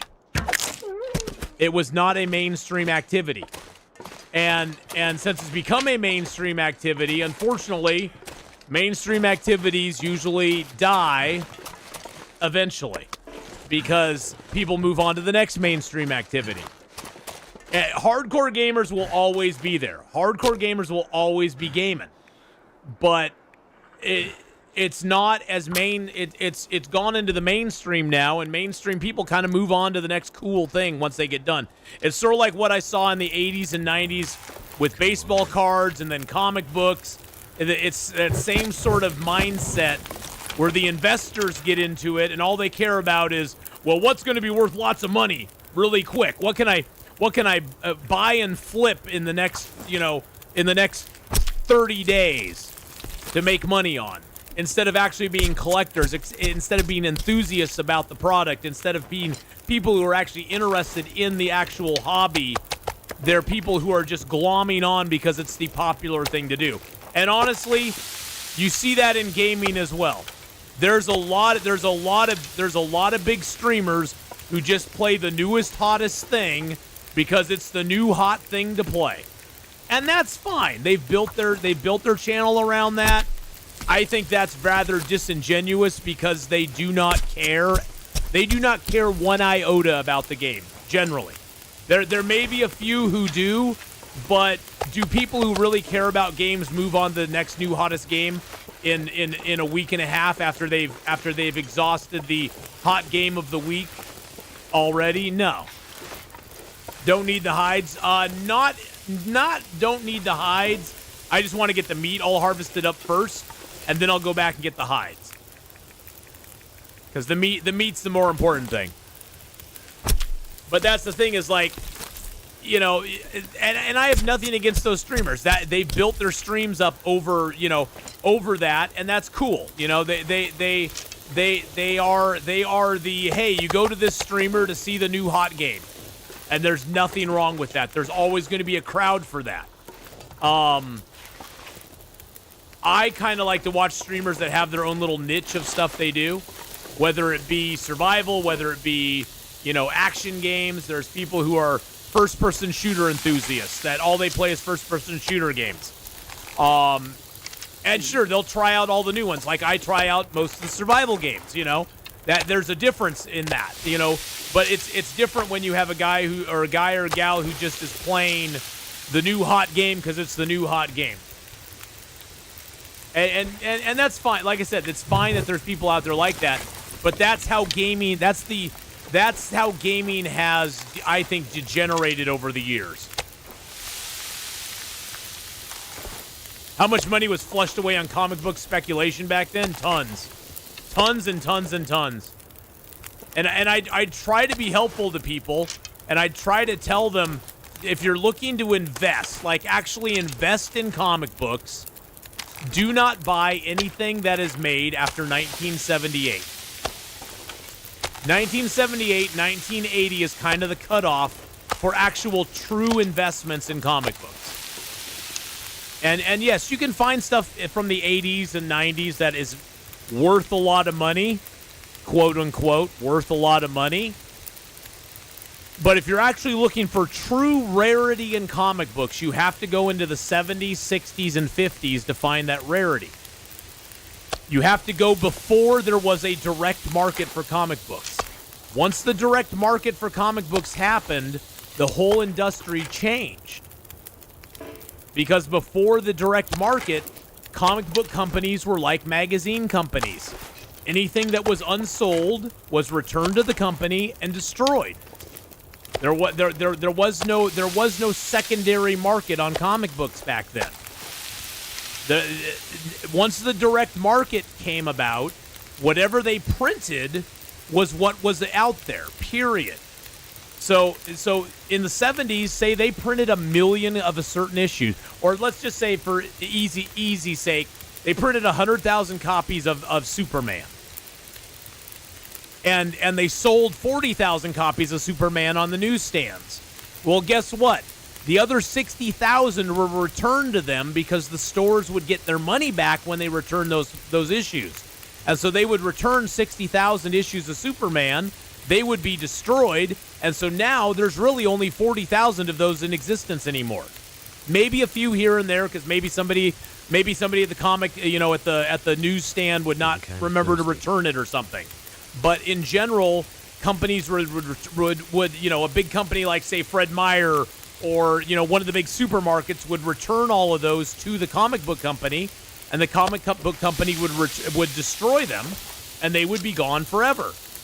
Nowadays, with direct market, once the comic is bought from DC or Marvel, they're bought. If they make 100,000 of them, there's 100,000 of them, other than damaged and destroyed stuff, which is the same as it was back in the 60s and 70s. You take damage and destroyed, by people into account as well. But other than that, what is out there is out there. They make 100,000 of them. There's always going to be 100,000 in circulation. There's no variant for returns or anything like that. Well, there's people, there will be instances of comic books, Fishman, say, a big flood happens and somebody's comic book collection gets destroyed.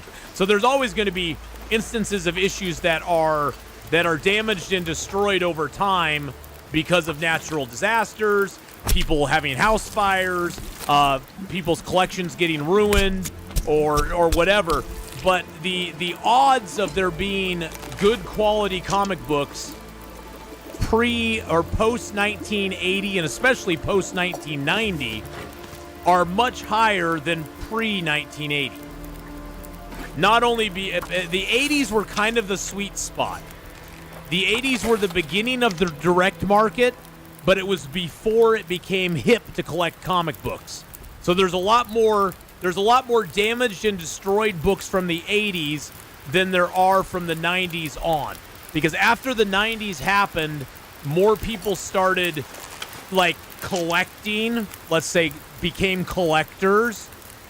I call them the Beanie Baby investors, or actually at that point they were the baseball card collectors that basically couldn't make money on baseball cards anymore, so they started trying to make money on comic books instead. And so they basically switched from baseball cards to comic books because the market for baseball cards just basically died. Because it all became about investing in cards instead of collecting the cards. And when that happened, it just kind of like all died out and nobody cared anymore. So post 1990, there are tons and tons of those comic books around. There just are. Because first of all, direct market, anything that's printed is in circulation. And secondarily, more and more people were saving them and trying to keep them in great shape, and they were more worried about the condition of them and stuff like that. Where before 1990, people weren't as concerned about the condition of their comics. I mean, as a collector myself, I always was concerned about the condition, but I'm anal that way. I'm very anal about it that way. So, oh yeah, and also that's another factor that comes into it that people don't talk about either. It's a great point, Kenneth. Is that the paper that comic books used to be printed on newsprint. Newsprint decays over time. Newsprint is something that loses quality over time. Whereas a lot of the paper they print stuff on now is high gloss, anti-acid. It has a lot longer lifespan than the old paper, the old newsprint did. There's actually a smell of old comic books that I absolutely love. But that's because that smell that you smell, that sort of musty smell that old comic books have, that's the paper decaying. That's the paper actually rotting. Because that's newsprint. When I was little, one of my family members collected action figures that cost so much money being inside of the plastic box that I would look at them. It was really neat. Yeah, I mean, and that's the thing is like, collectors have always been in existence. And collectors for anything. There's always collectors for something. The scariest thing for a collector is to start having investors come into their collection. To come into their collector world. Because once the investors invade your collector world, the price of everything goes up dramatically, and people are not collecting it for the joy of collecting it anymore. They're collecting it with the specific goal to make money, which I think is the worst way to collect anything. If you're collecting something specifically to make money, please just stop. I wouldn't say I hate you, but I kind of hate you a little bit. And it's not to mean that you're an evil, bad person. It's just that I've seen what it's done to my hobbies, and I hate what it does to hobbies. I really, truly do. I really, truly do. I can carry much more. You know, I really, truly hate what it does to hobbies. It turns hobbies from a fun thing that you can enjoy, and you can sort of, you know, be on the hunt for certain comic books or certain things, to a hobby where you basically become kind of frustrated because you know there will be some things in your hobby that you will never be able to do. And that makes it kind of sad. I mean, it used to be fun going to comic book conventions and looking for a book that you're really excited to try to get your hands on because it was a rarer book. Now you go there, and if you try to find that book, it's going to be super expensive, and it may be the only book you can buy for the entire convention. And that just is kind of sad. And so you instead look at how Pokemon has changed over the years. It becomes just sad for collectors because we used to enjoy the hobby and now we kind of dread it. I mean, I used to buy hundreds of comic books every year, and now I'll buy maybe a handful every year. And that'll be, maybe I'll be at a garage sale and I'll see somebody who has a box of comics, and I'll just go through and grab, 10 comics for, $10, $1 a book or something like that, And they're nothing special. There'll be nothing special, but it'll just be something that'll be like, I remember this book from when I was younger, so I'm just going to buy it for the nostalgia of it, But it changes the way people approach their hobbies. And it changes it for the worst. And the saddest thing about it is that those people will eventually get tired of your hobby, and they come into it to make the quick buck, and then they get out and they leave your hobby in shambles, and they leave your hobby worse off than it was when they started. And now they no longer have the interest in it. Now you have all these inflated prices of everything in your hobby, and there will be one or two people that buy them at those inflated prices, but they're generally people who have a lot of money, who got into the hobby thinking, oh, it's a great investment, and they still think it's a great investment because they haven't got the memo yet that nobody's going to rebuy those items from them later on. And so basically you get a bunch of rich people selling those really expensive items to each other, and the rest of us have no chance of ever getting those really expensive items because now we've been priced out of the market. And but it's basically a human centipede eating itself. They're all just selling the product to each other. There's no organic. There's nothing organic in the hobby happening anymore because it's the same people selling each other the product. A bunch of rich people just selling it back and forth, thinking that they're making money at it. It just disgusts me. It really does. It really truly does. And by that time, the investors have fled the market because, again, like with baseball cards in the 80s, they realized the market had no value anymore. Because nobody was buying the stuff except themselves. Because the investors are the first ones to realize, oh, nobody's buying this except us investors. We were depending on regular people buying this stuff from us at higher inflated prices, and none of them want to do it anymore. So we're going to get out of the market, and now the only people left are the people who actually really love the thing in the first place, and a bunch of rich people who think that it's a good investment for down the road, and so they're now trading the expensive stuff between each other. Which is pretty much what you see in the comic book industry these days.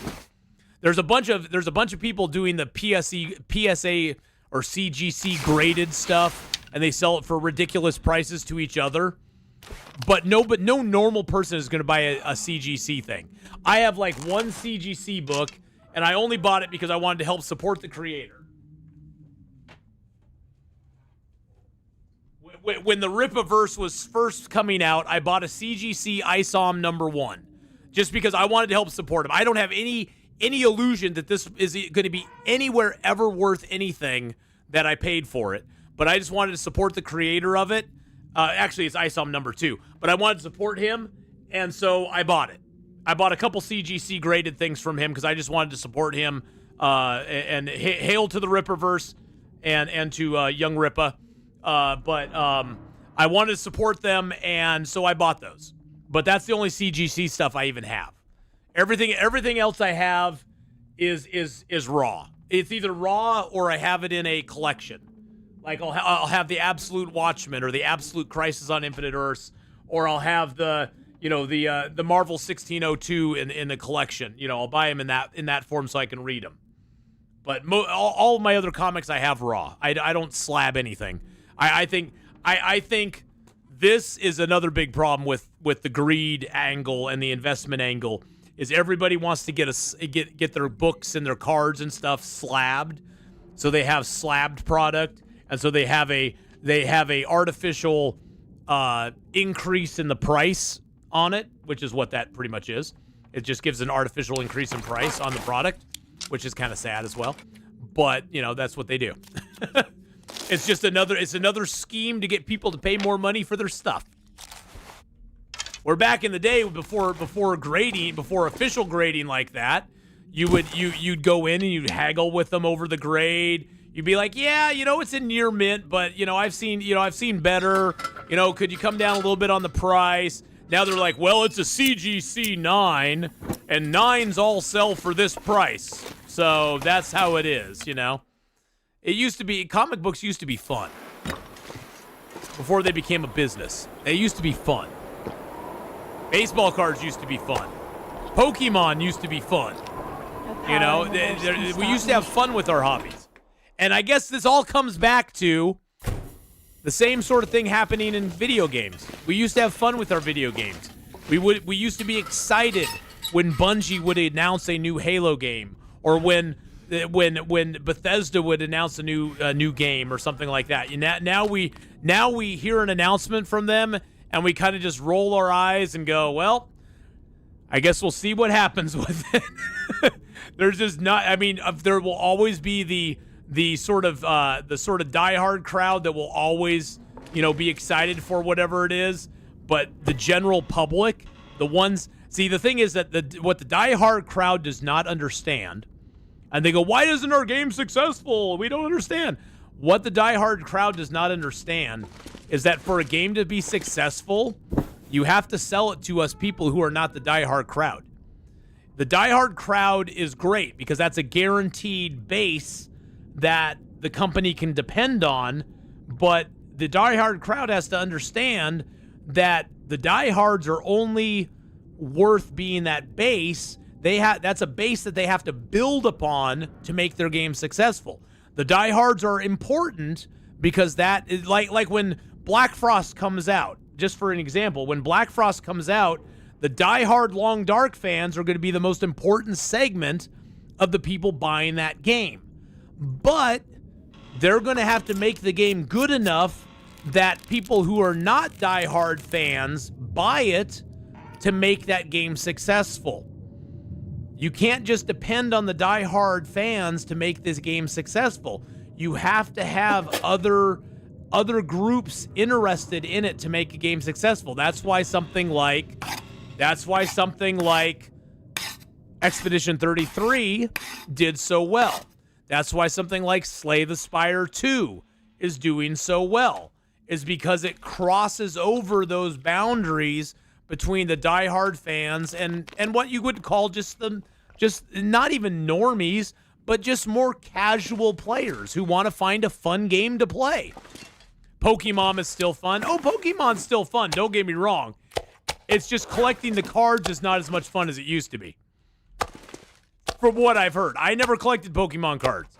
But from what I've heard, collecting Pokemon cards is not as much fun as it used to be because everything gets scalped. Everything gets inflated in price. It's ridiculous. And that's the thing with video games is that they can count on that diehard base, but they can't count only on the diehard base. They have to count on the general public as well to enjoy and want to buy their game. I'm going to throw this extra bow in here because we don't need it. We got all of our arrows on us now again, I think. Okay, we got 17 on us. Where did I put the rest? I put the rest of the arrows in here, didn't I? Yes, I did. Okay, I'm going to put a few more arrows in there just to save them for later. Where's my arrows at? There we go. Put 6 in there. We'll carry 9 plus whatever else we have. Oh, I was referring to the two-legged type. Oh, I got you. Okay, the Pokemon is real fun still. Okay, I got you. I want to check my order here. Hold on a second. I got some stuff arriving from Amazon. It's got some cold stuff in it. I got to make sure. Okay, it's out. It's out for delivery. Randy will be bringing my. Okay, Randy, thank you for bringing my package, Randy. Randy's bringing my stuff to me. Yay! It's gonna be here soon. That's awesome. I'm gonna throw these feathers back in here too. So yeah, I mean, I have high hopes for Black Frost. I really do. I hope it translates over into a huge success for Hinterland and for the Long Dark, because I really would like to see them be successful. I really truly would. I hope that they don't take too long to put it out, but I hope they take enough time to make it good. I hope they hit that sweet spot. And I just want to caution everybody. We're probably not going to be 100% happy with everything in the game. It's a work in progress. It's an early access. So we aren't going to be 100% happy with everything in it. But I think we'll be happy enough. I think more than anything, especially the hardcore fans, will be happy that we have a new Long Dark out. It's those normies that we have to attract into it. It's the people that don't play that kind of game usually that we need to draw in. The people who are on the fence. The people who are not die-hard Long Dark fans.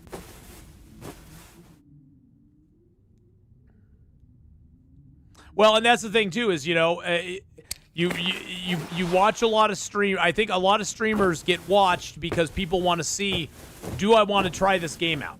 Do I want to give it a shot, or do I not want to give it a shot? What are their feelings on it as far as it being good or bad? And you tend to you know, go towards certain streamers. If I wanted to find out if a first-person shooter streamer, first-person shooter game is good, you definitely don't come to me. I have no idea if I have no idea if a first-person shooter game is good or not. I have no clue. You want to go to a guy who plays a lot of first-person shooter games, you know?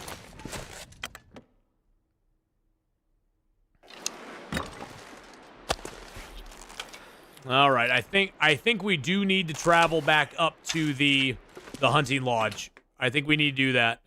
I think the hunting lodge needs to be traveled to again, because I love having that flag down here. That's actually pretty cool.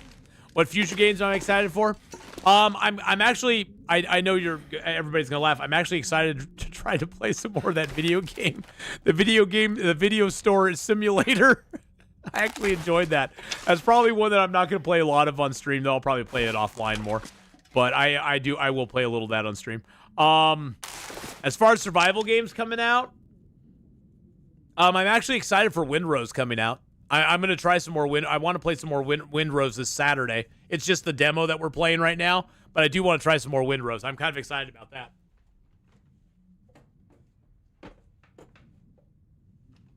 One thing I'm excited for is March 15th, there's supposed to be some sort of announcement being made. They've been teasing it. They've been teasing it so much. That's what, Sunday? So Sunday, there's supposed to be an announcement being made, possibly about something Firefly related. I don't know if any of you follow Nathan Fillion on any social media platforms or not, but he's been putting out a lot of shorts and a lot of I am going to stream it, Dr. Shanks, but I'll probably just stream it a couple times. He's been putting out a lot of shorts on YouTube as well as Instagram that include the various cast members of Firefly, and it's sort of hinting at something going on with maybe a reboot of Firefly, maybe a reimagining of it. I don't know. I have no idea. He's already confirmed it's not about a podcast. It's not about a collab for a podcast or anything like that. So I don't know. I'm excited for. I mean, many people in the comments on all of his videos are like, "You better not break our heart, buddy. you better not freaking break our heart. If you break our heart, we'll never forgive you."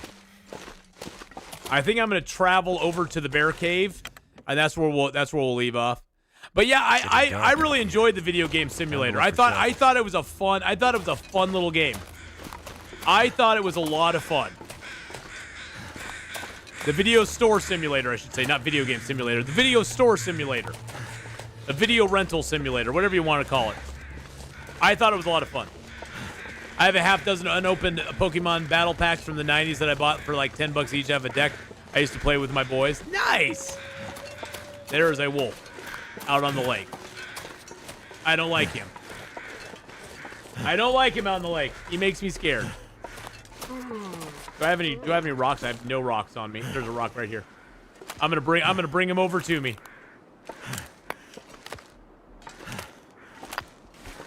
We're gonna throw a rock right here. Get our bow back out. Here he comes.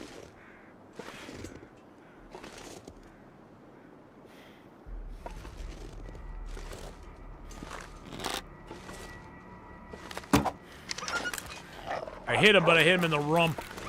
I didn't mean to do that. I hit him in the rump. Can we get the long shot? No, we can't. Any thoughts on the new teenage? I never was a big fan of Teenage Mutant Ninja Turtles.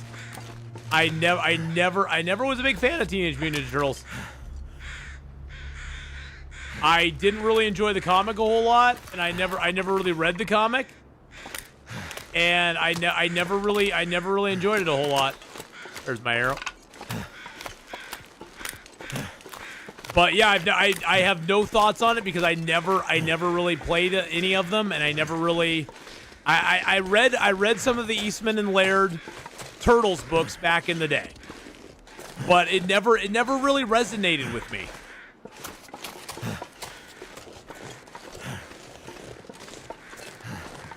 All right, where'd Mr. Wolfie go to die? Where are you running off to die, you stinky wolf? I do like that you can follow his footprints in the blood. That's kind of nice.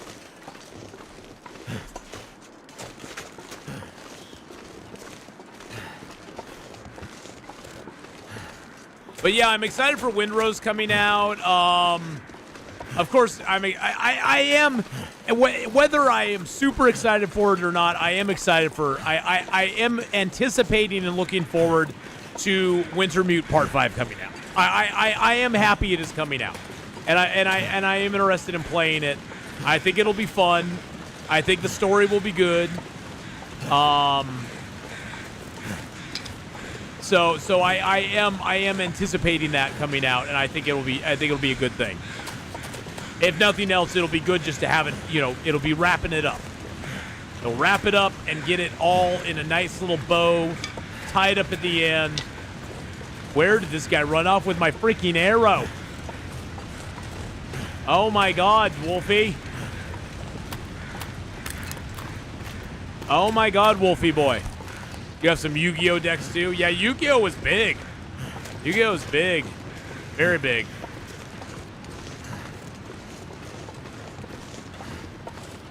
All right, Wolfie boy, where you be at? Oh, I think I heard him die. I think I heard him. It was AI. He's walking right here. He's slowed down because he's getting closer to being dead. Yeah. He's almost dead. He's almost dead. Almost dead. God, he basically ran back to my house. He basically ran all the way back to my house. Where is he? Oh, then he came this way. Okay. Did he literally go into the yard? Oh, and then... No, and then...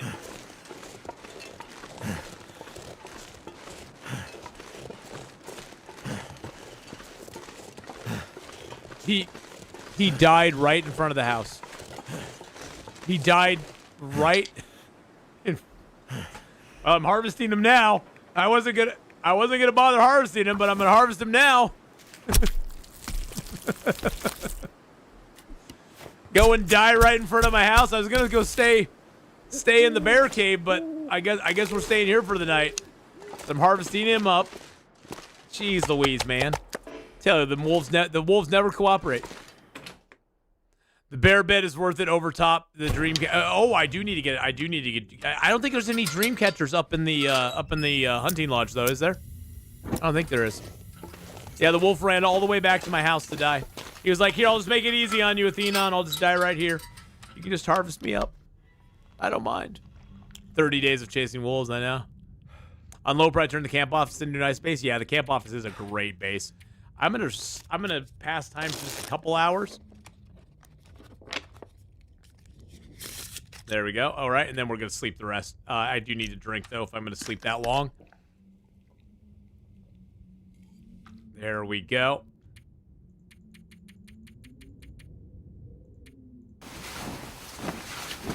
But yeah, let's see. What other games am I excited about coming out? I have a few on my wish list here. Let's look at the.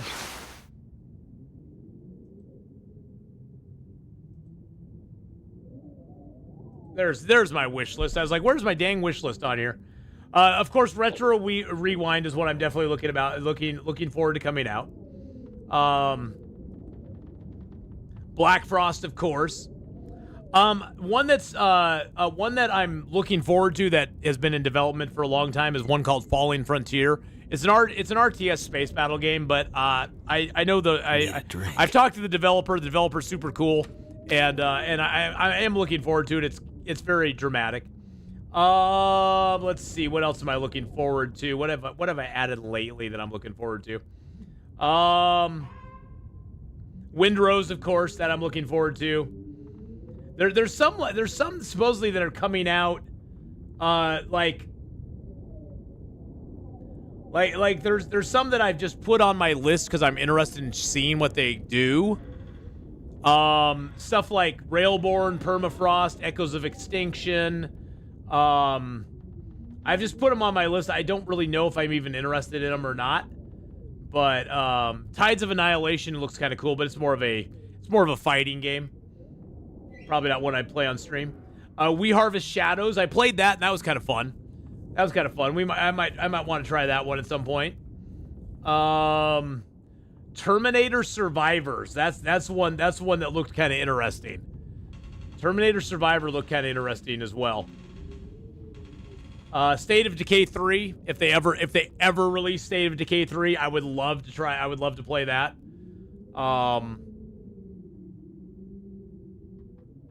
Yeah, other than that, not a whole, Light No Fire. I'm kind of interested in seeing what that turns out to be like. I doubt I'll play it, but it's got my interest. It's kind of an MMO type one. It's sort of like it's from the same guys that put out No Man's Sky. So you know, there's a bunch of games I have my eyes on, but nothing's got me super excited except Black Frost. Black Frost got me super excited. I'm super excited for Black Frost. I'd say that'll probably be my most highly anticipated game over the next couple of years. Is number one, is it going to be any good? And number two, is it going to be any good? When is it going to come out? When is it actually going to come out? That's the big question. State of Decay 3, I hope it releases too. I know they're probably working on it, but they haven't put out much information about it, you know? They haven't done much with it. But I hope it does. I hope it does release. That would be fantastic. Fantastic if it did. Pokemon Red on Switch? No, I'm not gonna play any Pokemon games. No, not gonna do that. Not gonna do that. Oh, Subnautica 2 for sure. Yeah, Subnautica 2. I am excited for that. I am kind of convinced, Hawkeye, that the first Subnautica was a lightning in the bottle. I'm excited for Subnautica 2. I have my doubts. Let's just put it that way. And with all the controversy surrounding it, especially with the controversy surrounding the developers being kind of ousted from it, I'm interested in it. And I will definitely play it. I will not say that I'm not nervous about it. The biggest thing that makes me nervous about it is, number one, they're making it multiplayer, which I know a lot of people are excited about. I'm not a big fan of multiplayer. I don't play multiplayer, first of all, because especially when I'm streaming, I have enough to do just keeping track of stream and playing the game, and sometimes I even don't keep track of the chat because I'm playing the game and I lose track of chat, and I feel bad about that. And when I'm playing multiplayer, then I've got 3 things I got to do. I can barely do 2 of them at the same time, let alone 3. And multiplayer takes a whole lot of getting it set up, making sure that other people are on, getting everybody together to play. And I think that a lot of times when companies make a multiplayer game, they make it with multiplayer in mind, and then, yeah, you can play it solo, but it's going to kind of suck. You know what I mean? It's not It's not like the game's going to be as good solo as it is multiplayer because it's sort of how I feel about Icarus. Icarus is a fun game. I really like Icarus. Icarus really lacks solo wise. Icarus and Raft both suffer from that, in my opinion, where they have solo play you can do. It just, to me, it becomes very monotonous over time, and you can tell that it was designed to be played with multiple people, because then you can have multiple people do different things at a time. So, and I know lots of people love multiplayer, and I'm not against multiplayer. It's just I like good solid solo player games. Raft more than Icarus. Yeah, Raft definitely more than Icarus. But Icarus, I've run into that same thing in Icarus as well, Hawkeye, after a while. It just seems like all the tasks just take you so long to do, and you can tell that, it was meant to be that there would be one person mining, one person smelting and forging and getting stuff made and doing food and taking down trees and stuff like that. So you can definitely tell that with multiplayer, things would just run a lot smoother. You can do it, it doesn't run as smooth when you're playing it with multiple people. Or when you're playing it solo, as when you're playing it with multiple people. Which is fine. Multiplayer is the meta for video games these days. Because everybody's online, everybody's playing with their friends, everybody's hooking up over Discord, everybody's, you can have friends that live 100 miles away and you can still play with them on a game or whatever. So, the multiplayer is the meta. Solo play is not. I mean, solo play used to be the meta. Solo play used to be what they would design every game for, and then it would be extra special if there was a multiplayer aspect to it. Halo 2, it had the solo play. It also had the multiplayer, which was really cool. Halo 1, even more, it was a solo play game that just happened to add online play on PC if you wanted to do that. So it used to be the reverse, where solo play was the goal, and the multiplayer was like the add-on. Now multiplayer is the goal, with solo being a alternative that you can do with it, which is totally fine. Things change, and times change, and people change, and stuff changes, and that's just the way it is. But I personally love it when I can find a good solo play game that plays really well solo. I really do. And of course, I really like it when someone, Tylea, gets to the level to be able to make me nice rifles so I can work on my long-range skills. Yeah, exactly. And see, that's the thing, Riny Beef. Most people prefer to play it that way. Most people prefer to do it that way. And there's nothing wrong with that. It's just that I am not one of those people. I prefer to I prefer the challenge on my own, So that's why I like Long Dark so much. That's what really drew me to Long Dark, is Long Dark is a great solo game. Even in my MMO days, even when I was playing EverQuest, I usually soloed most of the time. I was a necromancer. I could solo. I didn't need a group all the time.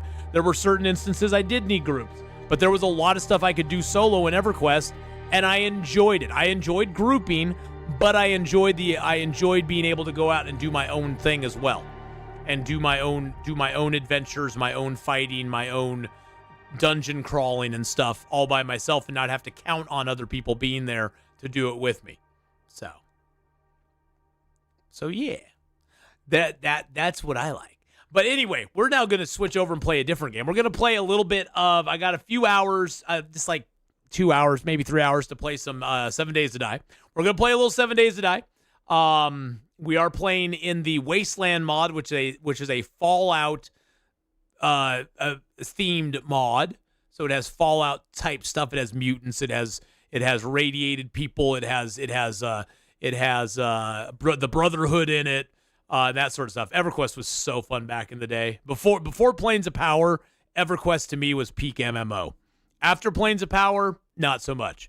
Before Planes of Power, Shards of Lucklin, the Velius expansion, the Kunark expansion, mwah, absolutely lovely. Absolutely lovely. I'll stop the Everybody go check out Fisherman, by the way. Last playing Rise of Piracy. But YouTubers, I will see you in a few minutes on the YouTube side if you want to come back and join for some 7 Days to Die. If not, I totally understand. We'll play some more Long Dark tomorrow. Tomorrow, though, we will do 7 Days to Die first. We'll do Long Dark after. And that way, people who usually can't watch me till the evening can watch some Long Dark, because I know I've had a lot of people message me and comment and say, hey, I really wish you'd stream Long Dark later so I could watch it because I'm at work or whatever earlier on. So we'll play a little bit of 7 Days earlier tomorrow, Long Dark later on tomorrow. So there we go. Newest member of the Pause Fellowship. Yes, indeed. All right, so YouTubers, don't forget to like, subscribe, leave a comment below. I'll see y'all next time. Bye.